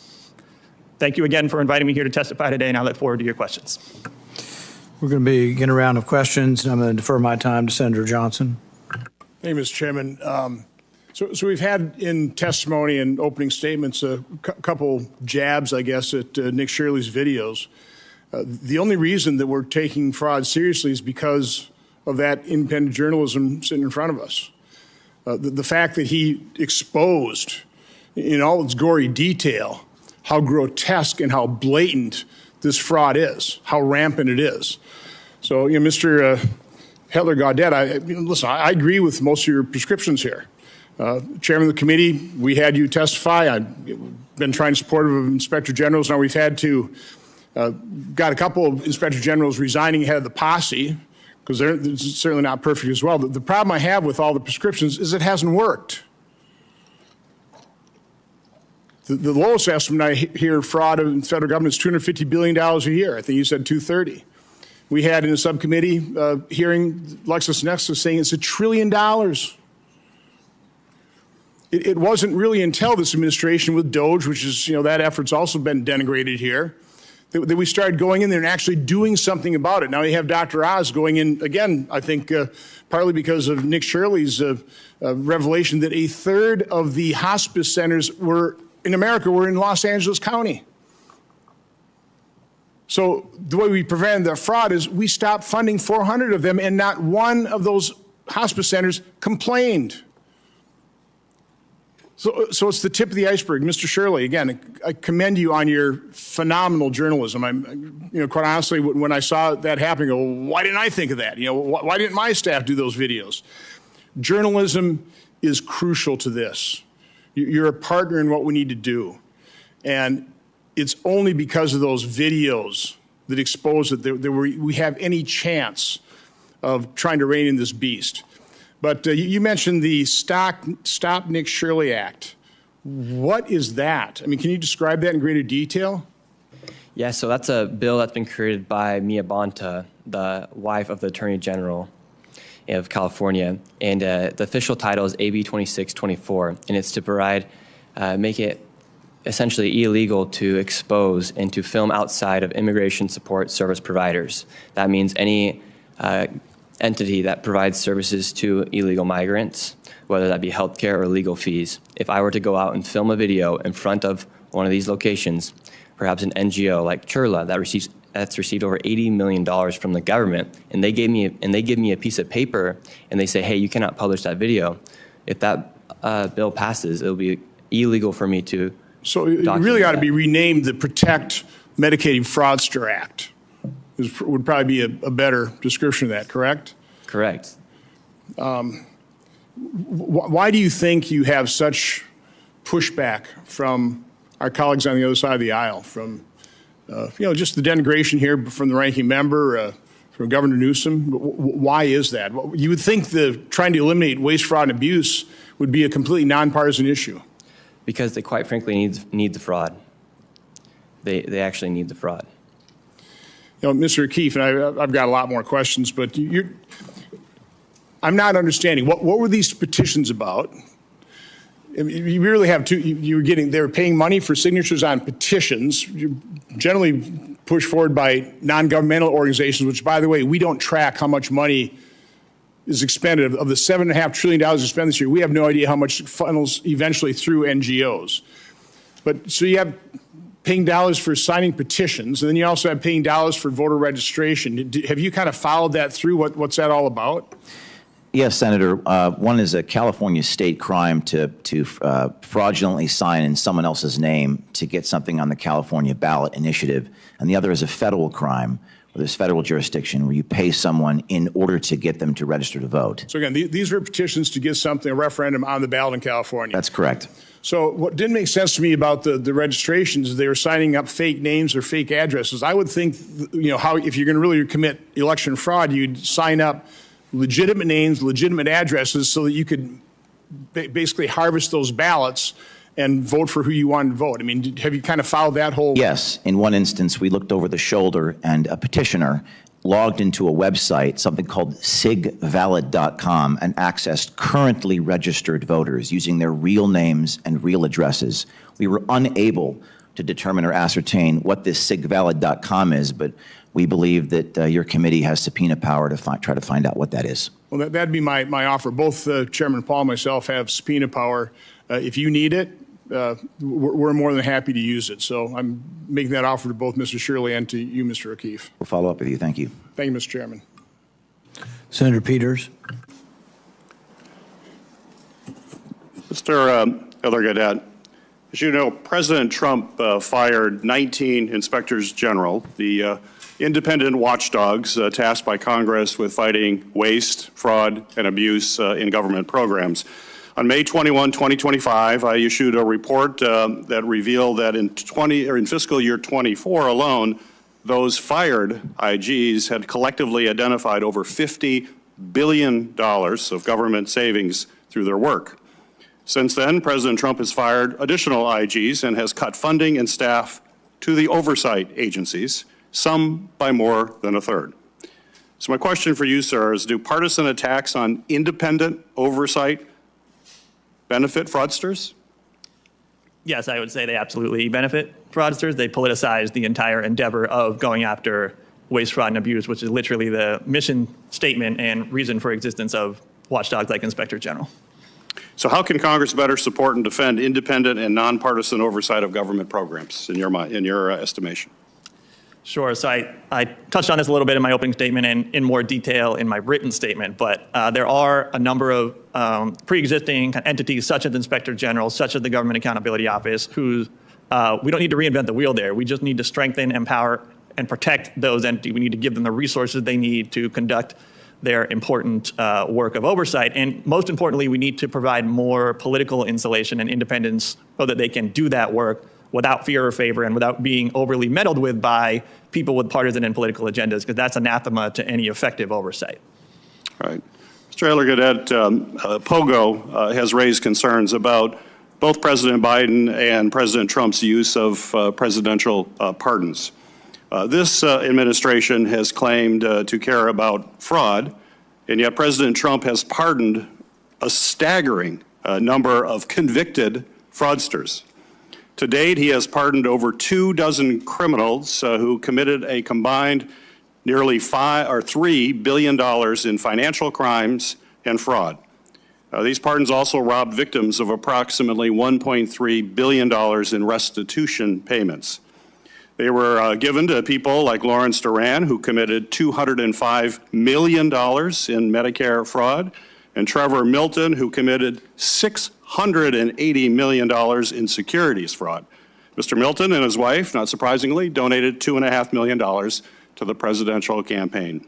So my question for you, sir, is how would you describe pardoning criminal fraudster campaign donors as an effort to combat fraud?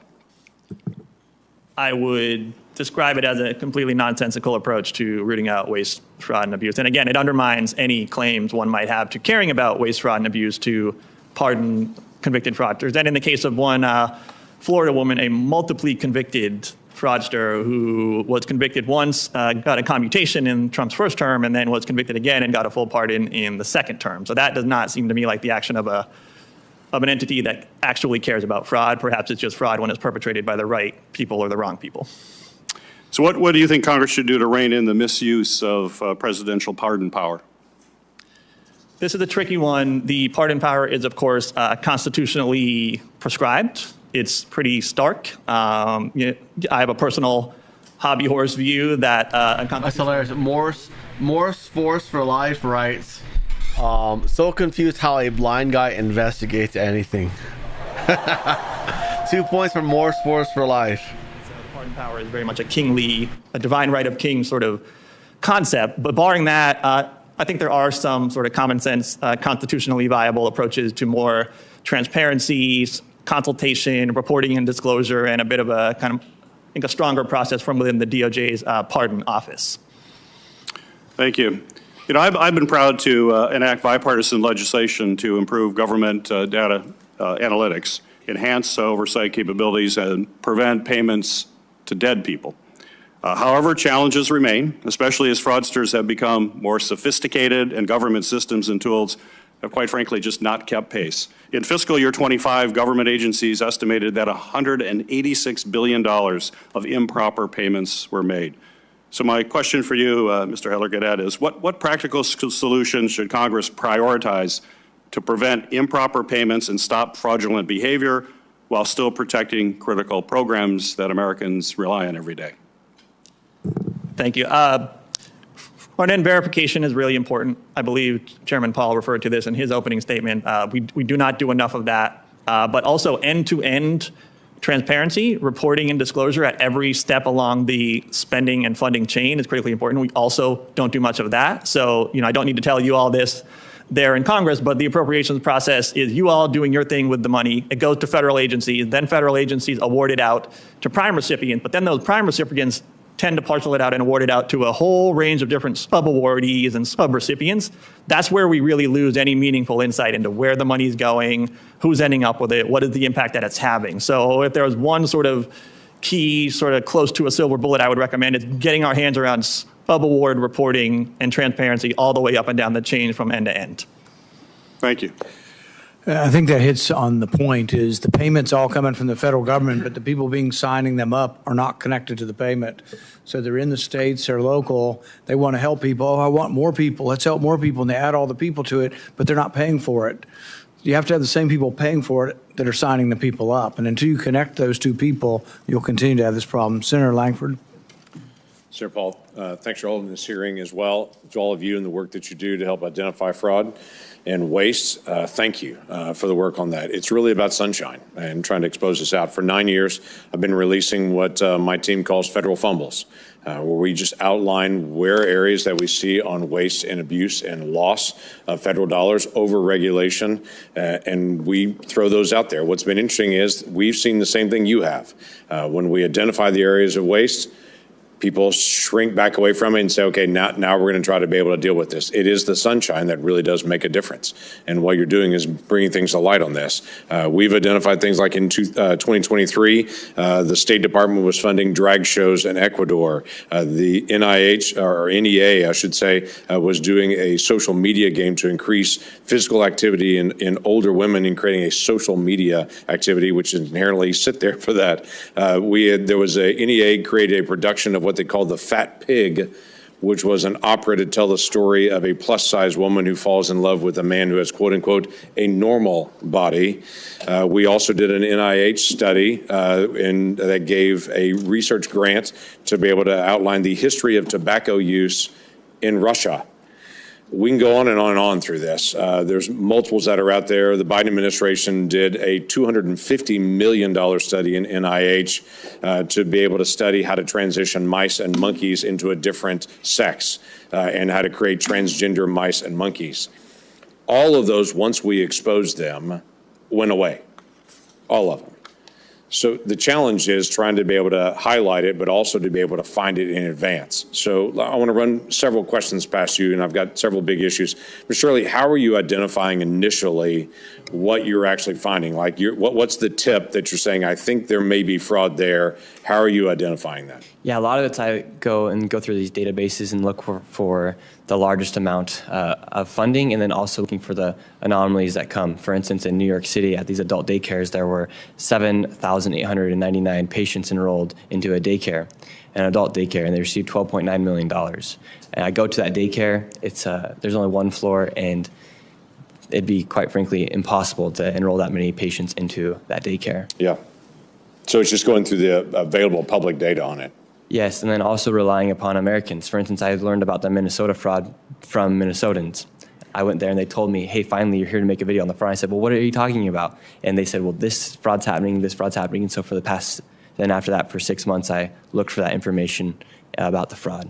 That's great. All right, that's very helpful in this. Mr. Hedl-Godet, I have a question. It's a follow-up question on this. I'm a big advocate for GAO and for Inspector General. You and I have talked about that before. They're incredibly important to us. They are the investigators that Congress has hired, basically, to be able to put in these different agencies and be able to do oversight. The problem is they have the same access to data that Mr. Shirley has. When we get reports back from them, they're written very general many times, and there's not specifics, and we're not really able to highlight this kind of information, getting the practical information out. So the problem is not GAO and the Inspector General, it's getting the data and the information from them in the rawest form. They could have done this same thing that Mr. Shirley did, but they didn't. What would you suggest to help push good folks there to be able to take the next step and expose what's out there?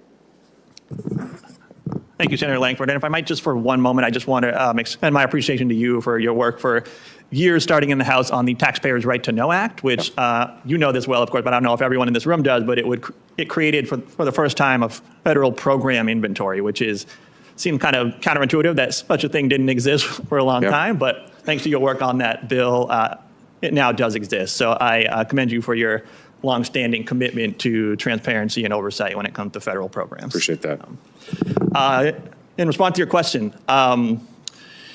I agree with you that sometimes GAO reports, I love a good GAO report, but they are often kind of at a higher level of abstraction. They're still extremely valuable, I think, but I think sometimes GAO can get a little bit tentative if it gets too specific. I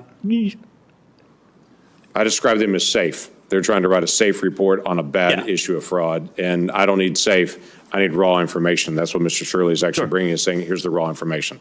Yeah, I'd be happy to see that too. And I think, I think creating more independence, as I mentioned earlier, for GAO could help with that problem, because they would feel less insecure and less scared of potentially, upsetting some particular constituency who may, in fact, have control over their budget, right? So part of this is you really want watchdogs to be as much as possible within the bounds of constitutional allowability. You want them to be as independent as possible so that they can do their work without fear or favor. Okay, that's helpful. Mr. Keefe, I'm just going to make a comment to you. Thank you for the work that you're doing on trying to be able to expose issues in our election security. In Oklahoma, we have a very secure election system, and we work very hard on that, verifying. We've got voter ID. If you're going to do mail-in balloting, you have to have a notary to be able to verify that's actually you. We go through a lot of steps to be able to make sure we secure our election. I wish that was so in every state, but it is incredibly important for the trust that we actually have that. So I just want to tell you, I appreciate the work that you're doing. Look forward to getting a chance to read more of what you're doing. Thank you. Senator Scott. Chairman, wouldn't a Democrat go next since the Republican just testified? If there were a Democrat here, yes. So there's no Democrats present at a hearing about fraud? There doesn't appear to be a great deal of interest across the aisle. Senator Scott. Thank you, Senator Moreno. It's hard to believe, isn't it? First off, thank you all for caring about election security So, Mr. O'Keefe, your team returned to Skid Row after the DOJ indicted somebody for election fraud and found the same operation running openly. Cash for signatures, fake voter data, and coaching on forgery. So walk us through what you documented and what it tells you about whether the indictment deterred anybody. How widespread is the model beyond Skid Row in Los Angeles? Based on your investigation, do you think this model could easily be replicated in other states and cities around the country? Thank you, Senator. Yeah, within seconds of appearing on Skid Row, I personally, disguised as a homeless person, caught this behavior happening in broad daylight. So it's happening thousands of times. And I wanted to mention the names of these organizations, these petitioners that gather signatures to put on these initiatives in California. Urban Signers is one. One More petition is another. So Brenda Brown was indicted by the Department of Justice, but the question remains, who's on the top orchestrating all of this? That's something we intend to find out. And I will be submitting to Senator Ron Johnson a request for subpoena to gather more information about that. And also, these people are logging in to an online database called sigvalid.com and pulling real names and voters. Those people's votes are disenfranchised. We went to their homes and we knocked on the door of them, and one of them said, "What if I wanted to vote in this election?" So this is a completely nonpartisan, non-political issue. Mayor Karen Bass, the LADA, and the governor of California did not criticize me. They actually put statements out saying this is outrageous and needs to be exposed. So what's happened since the Department of Justice has indicted, but nobody in the state of California has yet arrested or prosecuted these people. And what's Gavin Newsom done? Put out a statement condemning the stuff that we exposed in the tape. That's it. So doesn't he have investigation authority? He does in the state of California. Doesn't Karen Bass? She does. And is it against the law? It is. It's a state crime, fraudulently putting somebody else's name on the California ballot petition. So in California, they're not going to prosecute this. If it wasn't for the federal government, nothing would happen. I'm sorry? If it wasn't for the federal government, nothing would happen. So far, we have to put tremendous pressure and find a way to incentivize these elected officials to do the right thing. Right. So have they also impacted ballot initiatives in California with invalid signatures? Yes, these signatures are regarding California state elections. Okay. And these NGOs, can you find out where they're getting the money? We did. State money, federal money, county money? Yes, we did covertly interview some of the NGOs across the street. Weingard is one. They received hundreds of millions of dollars of funding. And these NGOs are located literally across the street from the fraud that is happening. I testified that one man who represented himself, it was an NGO, pretended to be a police officer to intimidate my news organization from reporting on this abuse. That is also a state crime. So the NGOs see it happening, and in our story actually encouraged it. They said, here's where you can do the cash for ballots. And those NGOs receive billions of dollars of federal funding. Why are they getting them? What are they getting the money for? Under what premise do they get money? It's the California Homeless Industrial Complex. They're there to help protect and advance the mission of supporting the homeless population. But our reporting showed that the homeless here are actually the victims. We interviewed a lot of the homeless, and they were testifying to me that they were being taken advantage of. And all it takes is a few cigarettes, some marijuana, a few dollars, which doesn't sound like a lot to you and I, but it helps them buy a cheeseburger. So they're the victims. And that's what they told us. Did you follow the Spencer Pratt race? I did. Were you surprised that he went from being the runner-up to being out of the race? All I can do, and all I can think about is tracing who's behind this fraud at the top.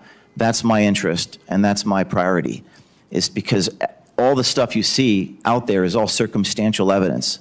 But what the U.S. Attorney told me is the fact that we caught the cash exchange on camera, it led to an indictment. So I want to know who's orchestrating it at the top, and I intend to find out. Do you think the U.S. Attorney will go after the NGO? He did what he told me he said he was going to do, but we need non-circumstantial evidence. We need direct cash payments on tape, incontrovertible evidence for the Department of Justice to do their job.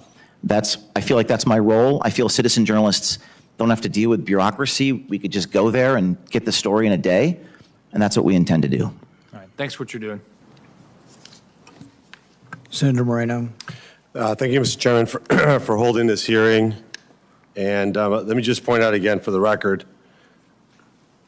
that I think preventing fraud in government should be completely nonpartisan. It's not a Democrat issue or a Republican issue. Yet almost the entirety of the Republican dais is filled with people sitting here listening to the entire hearing, and literally the entire Democrat dais is empty. I think that's, quite frankly, a disgrace. I think it's a disgrace to the people who pay taxes to know that there's an entire party that does not care whether taxpayer money is burnt. I think it's absolutely, completely outrageous. Mr. Shirley, I'll start with you. The previous Controller General of the GAO had been in office since 2011. What were you doing in 2011? Playing football and basketball. And what grade were you in? At that time, I was 9 years old. So. 9? Gotcha. Yeah. So you were 9 years old, and this person served for 15 years in government. We have this idea that maybe we double down on that process that failed for 15 years, that somehow we'd be better off, and yet you went in at your risk and exposed fraud. I'm going to take a different angle. How does it make you feel as somebody who's 25 years old to know that your generation is going to pay the bill for everything that's happened right now? We have $40 trillion in debt. Yeah. And yet your generation is going to pay the price. Yeah, I think that's the sad thing is my generation's the one who's affected the most from this fraud and from the national debt. It's extremely hard for anyone my age to buy a home, even just to be able to accumulate the money to have a down payment inside your bank account. It's very, very hard. And so when you see a fraudster who literally opens up a Leering Center and they receive $1.9 million, and that was going on for years, and no one ever did anything. We had all this oversight. We had everyone knew about the fraud, but everyone was too afraid to talk about the fraud because of what would happen to them. And what do you mean what would happen to them? Is it impolite to say that somebody's defrauding the government because there's of some certain race or gender or national origin? Is that somehow racist to say you should not steal money from the federal government? It's not racist, but politically it can be seen as racist. They may label you as Islamophobic or a racist, quite frankly. Well, I think profiles in courage wouldn't be something that would be written about the current members of the Democrat Party for sure. And because, again, you think you would agree that they're just afraid of being labeled that way, and that fear drives them away from even attending a hearing like today? Yeah, definitely. And it's very sad to see that they put that's their priorities, is to make sure that they're not labeled as a racist or Islamophobic for exposing fraud or for exposing what's happening inside a community. Quite frankly, they use the Somali population to commit the fraud. Ilhan Omar should be disgraced of what she did to the Somali population. And when you look at people in your generation can't afford a car, can't afford a house, don't see how in the future you'd be able to retire with any kind of dignity, and yet somebody can break into our country illegally, be provided a luxury hotel room in New York, 3 meals a day, maid service once a week, free education, free health care. What goes through your head when you think about that? Like, how does this happen? We're putting foreigners oftentimes above American citizens, and it's very, very sad to see. And Mr. Hedler-Gadet, I want to drill back down to the numbers you provided because I want to make sure I heard them correctly. You talked about, again, we're here to talk about fraud. We can talk about waste in a different hearing. We're here to talk about fraud. You mentioned in 2025, what was the number that you said? You knew the numbers off the top of your head pretty well. It's impressive. GAO estimated that in fiscal year 2025, we issued $186 billion in improper payments. So $186 billion in 2025. From 17 to 20, which is President Trump's first term, that number by GAO is estimated to be $672 billion. Does that sound right? I don't have that number off the top of my head, but sounds right. Yeah, generally. Again, GAO citing their numbers. And from 2020 to 2024, that number under Biden was $925 billion. So I would point out 2020 is still the Trump administration. No, this is fiscal year. So this would start October 1st. Okay. Yeah, so it was a 38% increase, and it's been massively cut back by President Trump in his second term. I don't know that that's the greatest case to be made, that the entire issue is because we have these inspector generals that have failed dramatically since the time Nick Shirley was playing basketball in his driveway when he was 9 years old. I think what we need to do here, Mr. Chairman, is take this topic very seriously. I think the American people are sick and tired of hearings, honestly. I think they need to see people who are held accountable, that go to jail. And until we do that, I don't know that we have the confidence of people. I feel badly for next generation, honestly. I don't know how they look at it and say, this government's just failing us. And the sense of disenfranchisement with the American government. I mean, I just can't wrap my head around the fact that Democrats care so little about this topic that they don't even show up. They didn't show up at your session either, Senator Johnson, when we talked about this exact topic in your committee. And ultimately, if your elected leaders don't give a crap about how government spends money, it's an indictment on that. And even worse, the media just won't even talk about it. There will be more stories on CNN tonight about the reflecting pond being empty than the fact that you had a hearing today about trillions of dollars of fraud. And that is the problem. The media is complicit. The Democrats are complicit, because that's ultimately, you have to think, what keeps them in power. So with that, thank you, Mr. Chairman. Senator Ernst. Yes, thank you, Mr. Chairman, for holding this important hearing. And I want to thank our witnesses for being here today as well, because a lot of you are deciding to go face to face with a lot of the fraudsters that are ripping off our taxpayers. And you're exposing the corruption that the typical mainstream media and our federal government and state governments have been ignoring, and in some cases actually enabling. So I've learned the hard way through many, many years of working on fraud, waste, and abuse within the federal government that this type of work doesn't earn you a lot of friends. So because of the work that all of you are doing, I just want to say thank you so much on behalf of all of my Iowans and all of our taxpayers across the country. Americans are sending their tax dollars to Washington. You know what? They deserve to know how those taxpayer dollars are being spent. And they need to know that the money that they have worked really hard for is being safeguarded and responsibly spent. And I found this really shocking in a lot of the work that I've done, that every single day, we are losing, as a federal government, $1.4 billion to fraud. That's not a week, that's not a month. That's every single day, 1.4. And that's just a fraud. That doesn't include all of the waste and abuse that we have in the federal government. That's a lot of money that has gone missing without anybody noticing, or in some cases even caring. So I've always said it, but if you can't find waste, fraud, or abuse in Washington, it's simply because you're not looking. You're not looking. So our witnesses have taken a hard look at this issue. I appreciate it. You have given Americans an opportunity to see what is happening with their own eyes. And because of that, the content has gone viral. So, Nick, we all know this. We've all seen this. So for the folks that are out there watching, YouTube journalist Nick Shirley's visit to the Quality Leering Center helped all of us leer how easy it is to get away with fraud in Minnesota. The Leering Center was given $10 million of taxpayer money to provide child care, yet Mr. Shirley's footage showed that there were not even any children present. Despite what we were able to see with our own eyes, Minnesota officials insisted that the Leering Center and other questionable child care centers exposed by Nick Shirley were, quote, operating as expected. And folks, that is exactly the problem. It's the grift that keeps on giving. Mr. Shirley, two whistleblowers who are career civil servants with the Minnesota state government, testified before a committee that I chair that they reported suspected fraud, including with these child care centers, years before you made it a national story. And I want everyone to recognize this is not a Democrat-Republican problem, because one of those witnesses is a Democrat.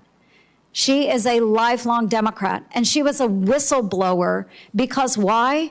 Because some of the programs she was exposing for fraud, her family had relied upon when she was a child.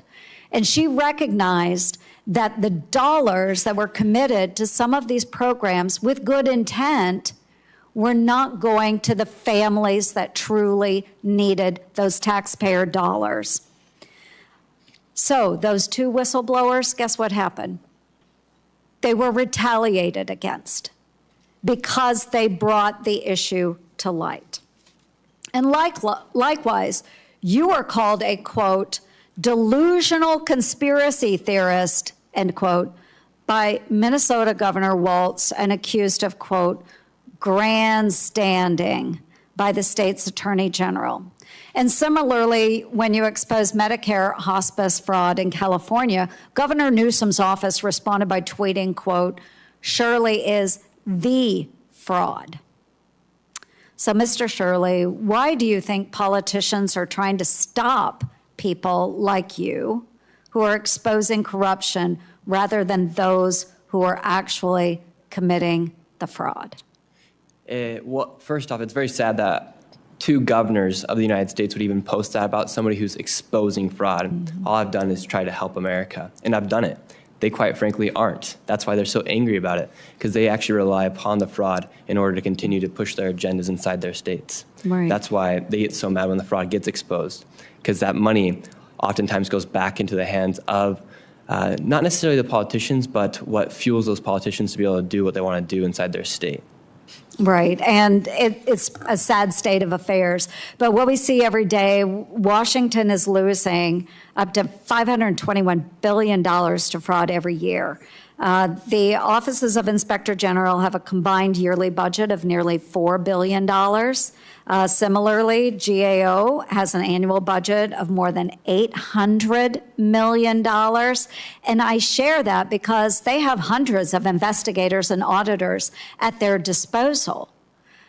Do you have billions of dollars at your disposal and endless resources to enable you to uncover fraud?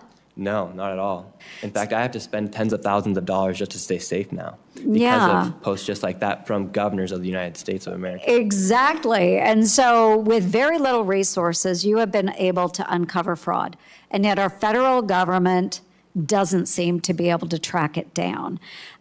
So I know I'm out of time. I've gone over, but it doesn't take millions and billions of dollars to expose fraud. We have to do a better job. I do have a bill, a package that I have proposed. Senator Thune has charged me with doing this. A number of people, including the chair, have bills, anti-fraud bills that have been included in this anti-fraud package. We are hoping to be able to move it on the floor of the Senate very soon. And it really is a common sense move to doing the right thing for our taxpayers. So I really appreciate it. Senator Paul, thank you so much, Mr. Chair, for holding this hearing. We need to take care of this issue. It's the right thing to do. Thank you. I yield back. Senator Moody. Mr. Chairman, I think this is one of the most important hearings that we have had since I'm one of the newest United States senators, which just proves that the least senior people can actually move and be the loudest. This is one of the most important things that we could be doing right now as a Congress. And it comes right to me, another Republican, because there's not another Democrat here to question any of you who represent a wide swath of the political spectrum, I imagine, on what is happening right now in our country. And I appreciate my colleague, Senator Ernst. We are going to miss her immensely in her fight against fraud and waste in this country. I am going to miss her immensely. As many of you know, she is retiring from the Senate, but I thank her for putting up these tweets as a reminder. And Nick Shirley, you spoke about this. I love that you are, by the way, 24 years old, and you took something you started, I want to say as young as 16 or something, disrupting things. And man, does this bureaucracy and I would say cover up need disrupting. And boy, does it take somebody like you that is fine with that because you're driven by passion for protecting your generation, because you're coming after all of us and will feel this immensely in the debt that you inherit. And I am so grateful to you for showing up here and showing that no matter your age, no matter where you're from, Americans should demand that their government is accountable to them and are good stewards of their money. And boy, am I so impressed by you. And I hope that your family is as well. But I'm so glad that we have these, because I just want to point out, and this is nothing that I prepared for, but Tim Walz, governor of Minnesota, do you remember when he wanted to be our vice president and was bragging that all of these types of new small businesses were reasons why he should be trusted with leading? Yes. And now we're determining what all these small businesses like the Leering Center were. He used this as a reason that he gave the American people of why he should leave. So why are we surprised that immediately he's defensive and comes after a young kid that's trying to point out on behalf of his generation where this money is really going and this fraud? And look at what the leader of California said. Did he really say, in response to you uncovering just astronomical fraud and waste, and I want to quote this because I am appalled by it. Did he really say slow, surely is the fraud? Yes, he did. I didn't misread that. That wasn't misprinted. No. So directly from somebody that wants to be the leader of the Democratic Party and show his great, I guess, character is demeaning you and calling you names and ridiculing you. Really? Yes, that is Gavin Newsom. I would suggest that anyone could see what this is. This is, oh my goodness, we just got caught. Let's throw out a bunch of blood in the water, go after other people, make sure people blame it on somebody else, but don't pay attention to us. What is that, like ink? Yes, and actually Gavin Newsom just yesterday, he's giving now $20 million to local journalists. They're going to be able to get grants up to $250,000 to do journalism inside of California. He's essentially paying for good press with our tax dollars as well. I have to also commend my other colleague, Mr. Johnson, who was saying, you know, in California, instead of the Stop Nick Shirley Act, they should call it Protect Fraudsters Act. I mean, truly, this should be a wake-up call to everyone in America that the people that the Dems want to put in charge of their parties and in charge of their government, as soon as something is brought to their attention in a good faith way, their response is not to say, let's roll up our sleeves and dig in. The response is to say, nothing to see here. The person that bringing up is, let me make sure I have this, slow and a fraud himself. And let's propose legislation not only so that we can keep covering it up, but that we can go after them. Yes, and I wanted this to be on the record. Never once has a Democrat politician ever congratulated me or said thank you for exposing this, or even reached out to say, hey, maybe come check out what's happening inside of our state. They are quite frankly complicit in the fraud. And that's why none of them are here today. Like, maybe what is this? Complicit, trying to cover up something, aiding and abetting. 100%. Promoting their own political careers over tax-paying, hardworking Americans. I thank you. You know, there is an entire fraud economy. I thank President Trump and his administration that is uncovering this. It's positive news that they're uncovering more and more of it, but it is sad that we are seeing so much of it. When I came to Washington, I was like, we need to take a machete to all of the bureaucracy, all of this has always been, every time I bring up a problem, the Dem response is, we've always had fraud. Or we've always had coercion of individuals, or we've always had this, but they never once say, let's do something about it. So I would actually ask my colleagues, I have proposed in response to this, if we want to do something about it, if we want to be aggressive, we need to start proposing solutions. I thank my colleague, Senator Ernst. I've also proposed the Stop Child Care Scams Act, the Stop Fraud and Medicaid Act, the No Aid for Ghost Students Act, Punishing Healthcare Fraudsters Act. This is just a few that we are working on with my colleague, Senator Schmidt. We have launched a Senate task force against fraud. And I know they don't like to talk about fraud. They get really itchy when we talk about any kind of fraud, especially election fraud.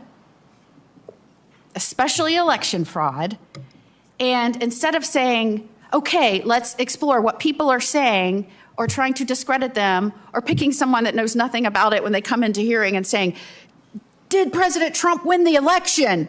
The person would have no way of knowing, and making them say that and see, they said that. Instead of actually exploring fraud and doing something about it, I think we need to make sure that we don't just we don't just address it, we don't just ask what we can do, but we bolster the American people's trust in our elections. And the way we do that is to follow the Florida blueprint. We used to be a national embarrassment with the hanging chads, getting ballot results after everybody went to sleep, days later. Within just 2 decades, we've turned that around. We have results by bedtime. People trust Florida elections. We can do that in this nation, which is why I want to propose legislation that says ballots by election day.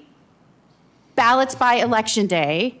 So people have faith in the results of their elections. Mr. O'Keefe, and I'm over time, but is this something you think would bring better trust by Americans in our elections if we could announce results by election day, ballots in by election days, excluding military, of course? Senator, I do.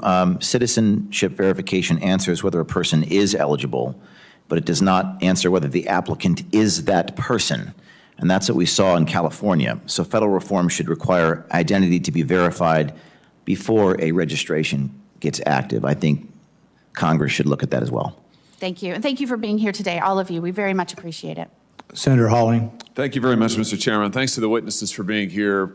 Mr. Shirley, I just want to start with you. I, for my part, want to say thank you for the terrific work you've done on exposing fraud all across the country, nowhere more so than in the state of Minnesota. You know, it's a funny thing. Not long ago, the Attorney General of the state of Minnesota was sitting right where you're sitting, Keith Ellison. And I had a question or two for him about the fraud in that state. And he said to me that, I mean, nobody could have found it. I mean, he didn't know anything about it. You know, he was completely in the dark until it was all blown open, and there's just nothing that would have tipped him off. I find that interesting because, near as I can tell, I mean, you were a 24-year-old independent journalist. You had a camera and a list of public spending records, right? Correct. So if this fraud was so hard to find, how did you manage to find it when none of the public officials in Minnesota could find it? I simply went to the locations of the layering centers and the daycares and asked to enroll a child, and there was no way to enroll a child into any of these daycares. In fact, there were no children to be seen anywhere. So in other words, you asked a few questions and you looked. You actually looked to see if there was fraud. Yes. And you found it wide open everywhere, rampant. Everywhere. Everywhere. And a lot of the Medicaid programs inside of Minnesota, from the non-emergency vehicles to transportation companies. You know, I find it so interesting because Keith Ellison, when he was Attorney General way back in 2018, 2019, I think we've got a poster to this effect, was actually told and had multiple referrals made to his office about fraud in some of the very programs that you looked at. I mean, this is years ago now. He had official referrals made to him. He said, I just couldn't find any evidence of the fraud. Do you think maybe there's a little bit of corruption at the governmental level in the state of Minnesota? I mean, is that just maybe a possibility? Maybe some of these guys are maybe on the take, you think? I mean, possible? Yeah, it's not even maybe or possibly, it's a certainty. Yeah, I would say so too, and I can prove it to you. Keith Ellison, that guy, after overlooking $250 million in fraud, he took $10,000 in campaign contributions from the very people who were committing the fraud, who came to see him in his office, asked him to please get state investigators off of their backs, which he did, asked him to shut down the investigations, which he helped with, offered to give him money, which he accepted. I mean, I think that's the answer to why can't any of these people find the fraud? Because they're getting paid by the fraudsters. And here you are, 24 years old, got a camera, got the public records, ask a few questions, and it's everywhere to be seen. I mean, this kind of corruption, and it's what, sadly, the Democrat Party wants to bring to this country all across America. I don't know why guys like Ellison are not being prosecuted, I have to tell you. And he sat there and lied under oath right where you're sitting now. I asked him why he took this money. He said, I didn't take a dime. He took $10,000. It's on the record. I just want to commend you for what you've done. Mr. O'Keefe, I want to thank you for being here as well.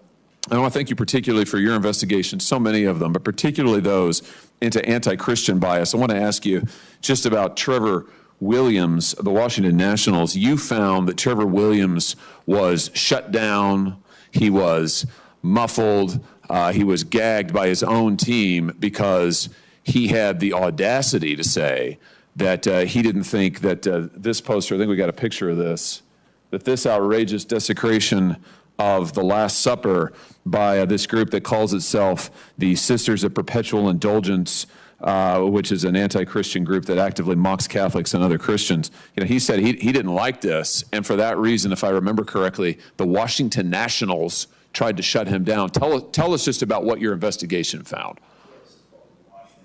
This is involving the Washington Nationals baseball team and civil rights violations and anti-Christian bias. And the Washington Nationals has fired this vice president for his bias against Christians. And it's part of our expose exposing officials in corporations and in the administrative state, the deep state, breaking the law, pushing back. We have another one coming out inside the Pentagon in the next few days with similar themes. Well, I look forward to that. Let me just say this. Were you surprised at all, given your investigation of the Trevor Williams incident, were you surprised at all when the commissioner of baseball just a few weeks ago threatened to penalize and fine players, 2 players on the Giants who put Bible verses onto one on their cap, I think one on their jersey? The commissioner of baseball came out and said, oh, that's against our rules. We're going to fine you. It was absolutely outrageous. Did that surprise you, given the sort of systemic bias, if I could use that phrase that you Nothing found? surprises me. There's a lot of irony and absurdity in reality, but it does not shock me. And I think sunlight, to quote Brandeis, is the best disinfectant. So they might do some things in open, but I think it's possible to shame the devil by capturing these candid remarks behind closed doors where they really talk about their intent and their motivation. And that video caused a firestorm. And, you know, to quote Nick Shirley, the video does not film itself. The citizen journalists get to show up and do the thing. And I think it's more difficult for bureaucrats to do that. So citizen journalists are going to do it. That's great. Well, I'm glad you're doing what you're doing, and I think partly because of what you exposed, the kind of bias you exposed in the Trevor Williams case, the commissioner of Major League Baseball had to back down when we confronted him on this issue and admit, actually, the rules permit the players to write these things on their jerseys if they so choose. They permit the players to forego wearing politically themed jerseys at all, and he committed to me in writing that none of these players will ever be fined or disciplined for expressing their faith. But you and I both know he wouldn't have done that had he not been embarrassed by the facts that you and others brought forward. So thank you for your work. Thank you. Thank you, Mr. Chairman. They say a picture's worth 1,000 words. I think a video might be worth 10,000 words. It's been said that, well, you know, these are sensationalistic and this isn't the proper way to do it, young man, and we shouldn't be doing this and this isn't, leave this to the government. But I think the point's also been made very clearly. The government has these inspector generals, has a GAO. I'm a fan of both of those groups, but I don't know if they have any inspectors. I mean, that actually go out on the road, any video, anybody's going and checking on this. So I think what you've shown people is what can happen with pictures, I mean, with video. And the pictures made a big difference. As you said, it's a normal virality of these videos. But there have actually been indictments, I think at least 15 indictments, 90 million, 100 million. I mean, an enormous amount of money now is being recovered and been found to misspent.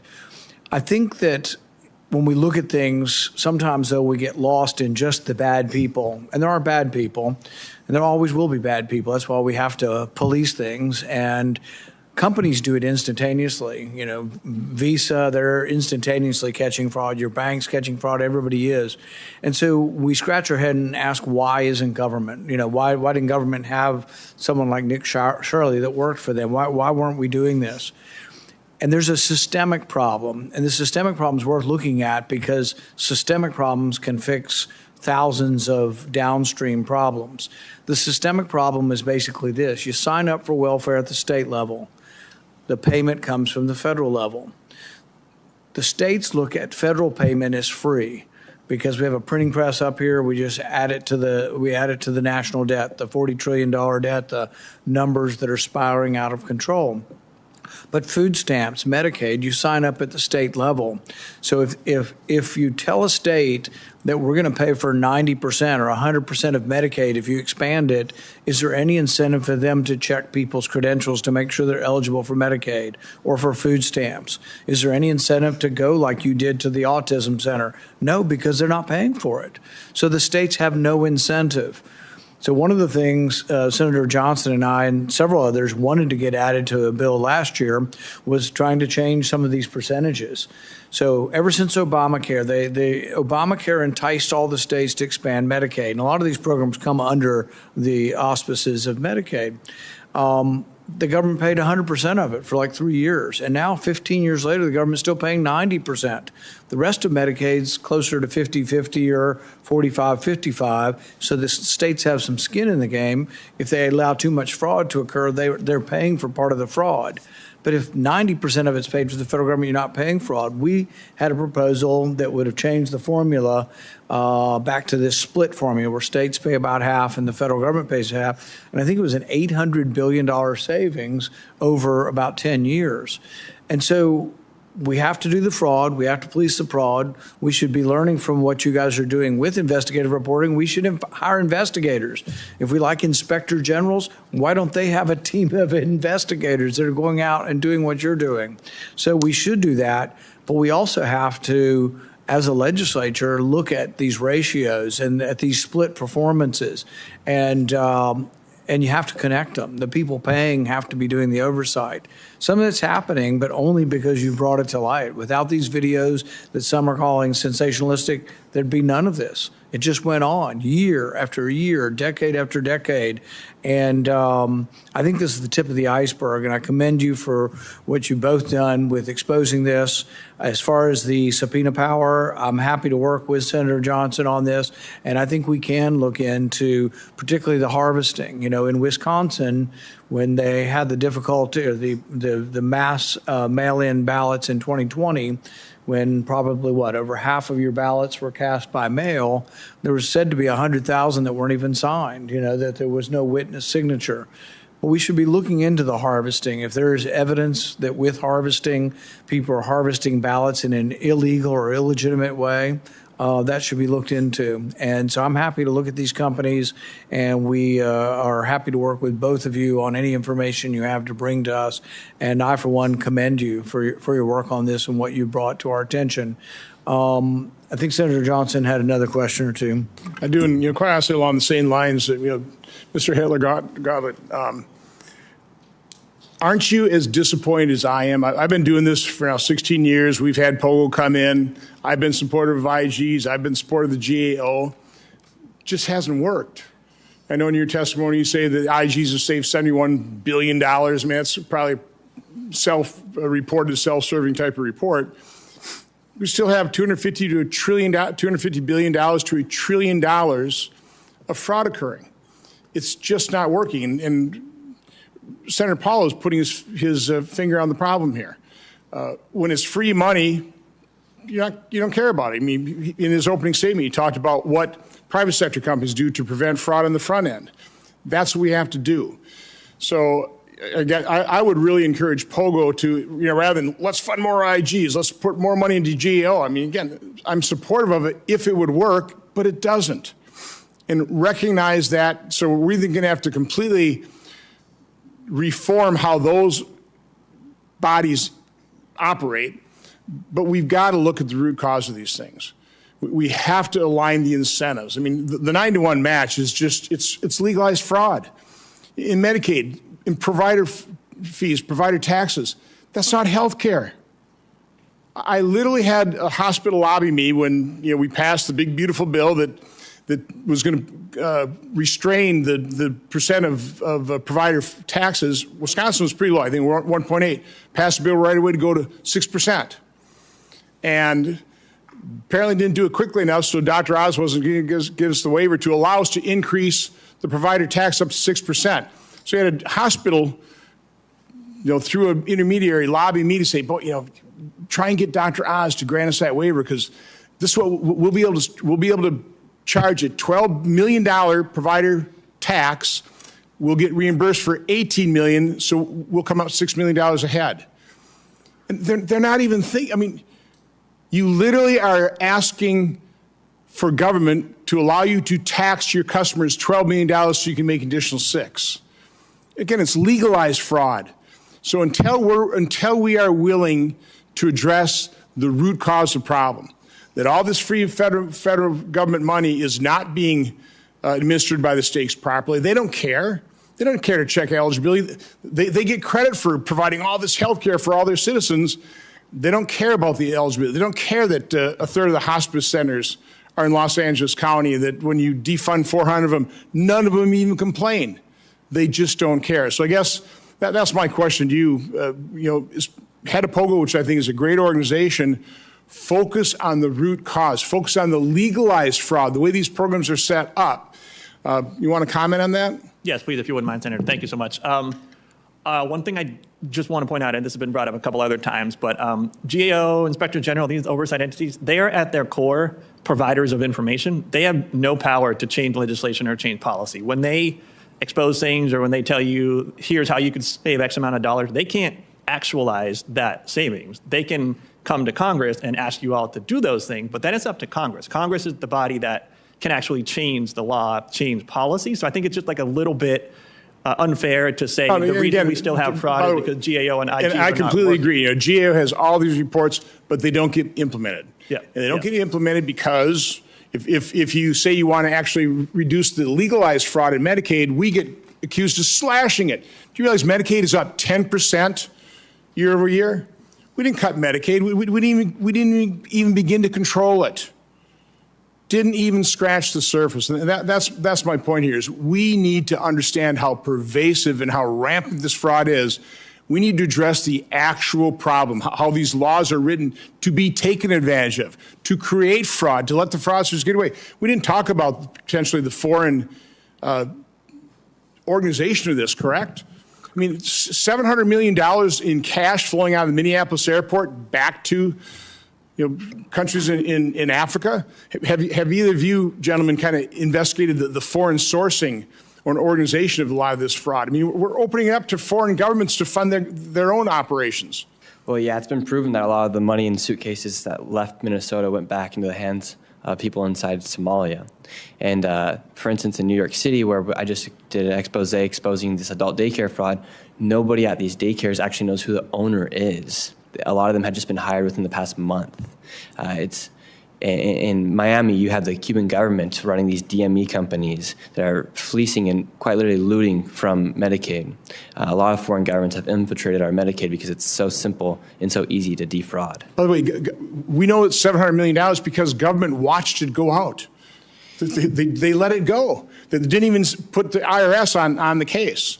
It's truly remarkable what we're allowing to happen here. So again, Mr. Chairman, I commend you, like Senator Reinstates, for holding this hearing, and Ashley Moody. This is an incredibly important hearing, and it speaks volumes that only the ranking member showed up to denigrate Mr. Shirley's efforts. Quite honestly, that was why he showed up, and not one of them are here talking about these hundreds of billions, trillions of dollars worth of fraud that we can't allow to continue because we are mortgaging your future. But thank you, Mr. Chairman. The autism centers that were abusing this, it's under which program, and did they sign up in the state? How do you sign up for the program? It's underneath Medicaid. I can't say exactly what one it is, but it's part of Medicaid. Part of Medicaid, yeah.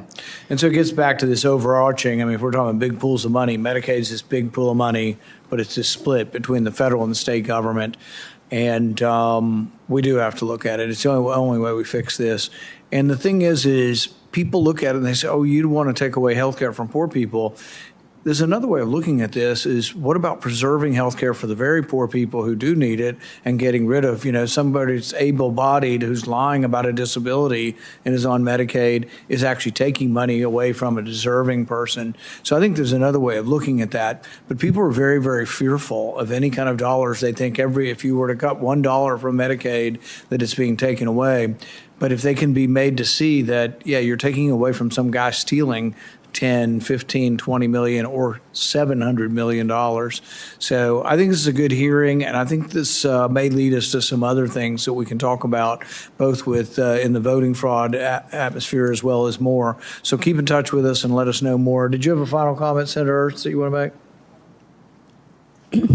Of course, we always have a final comment. But no, again, just really appreciate our witnesses coming today and sharing information with us and just reinforcing that we need to do our job as Congress as well to ensure that when we do identify areas of fraud and loopholes that exist within our code, that we take the initiative and close it up. But I would remind people that in order to do that, we do have to have participation from the members on the left, because in the Senate, we do require bipartisan movement on any piece of legislation that comes to the Senate floor. So if they're not even willing to engage in a hearing, then it's unlikely that they're actually going to engage in code or law that will help us prevent fraud and recover those dollars for our American taxpayers. So thanks for not only exposing fraud today, but exposing that we don't have support from the left on preventing fraud and actually moving legislation that would solve the problem. So again, thank you all for being here today. Thanks to the chair for being willing to hold this hearing. I'd like to thank our witnesses for joining us today to share their testimony and expertise with the committee. The record for this hearing will remain open until 5 p.m. on Friday, July 17th, 2026 for the submission of statements and questions for the record. The hearing is now adjourned. Thank you. All right. Thank you guys for being here. Let's see how many people are left on Rumble. Plenty. Okay, we'll do our Rumble post-show watch party. I will see you guys over there. Goodbye, YouTube. Go look in the description for a link to Rumble. Today, we are watching, let's see, we have a piece by Roman Balmakoff about a tiny bug from China that killed Florida's citrus industry. That is a bad one. And then we got our usual daily episode of Asian Women Are Awful. Oh, shit, we only have time for one thing. Okay, let's do the Asian Women Are Awful then. We'll just do that one because I don't want to miss the soccer match. So, see you guys. Goodbye, YouTube. Have a good day. See you on Rumble. Links in the description. Goodbye, YouTube.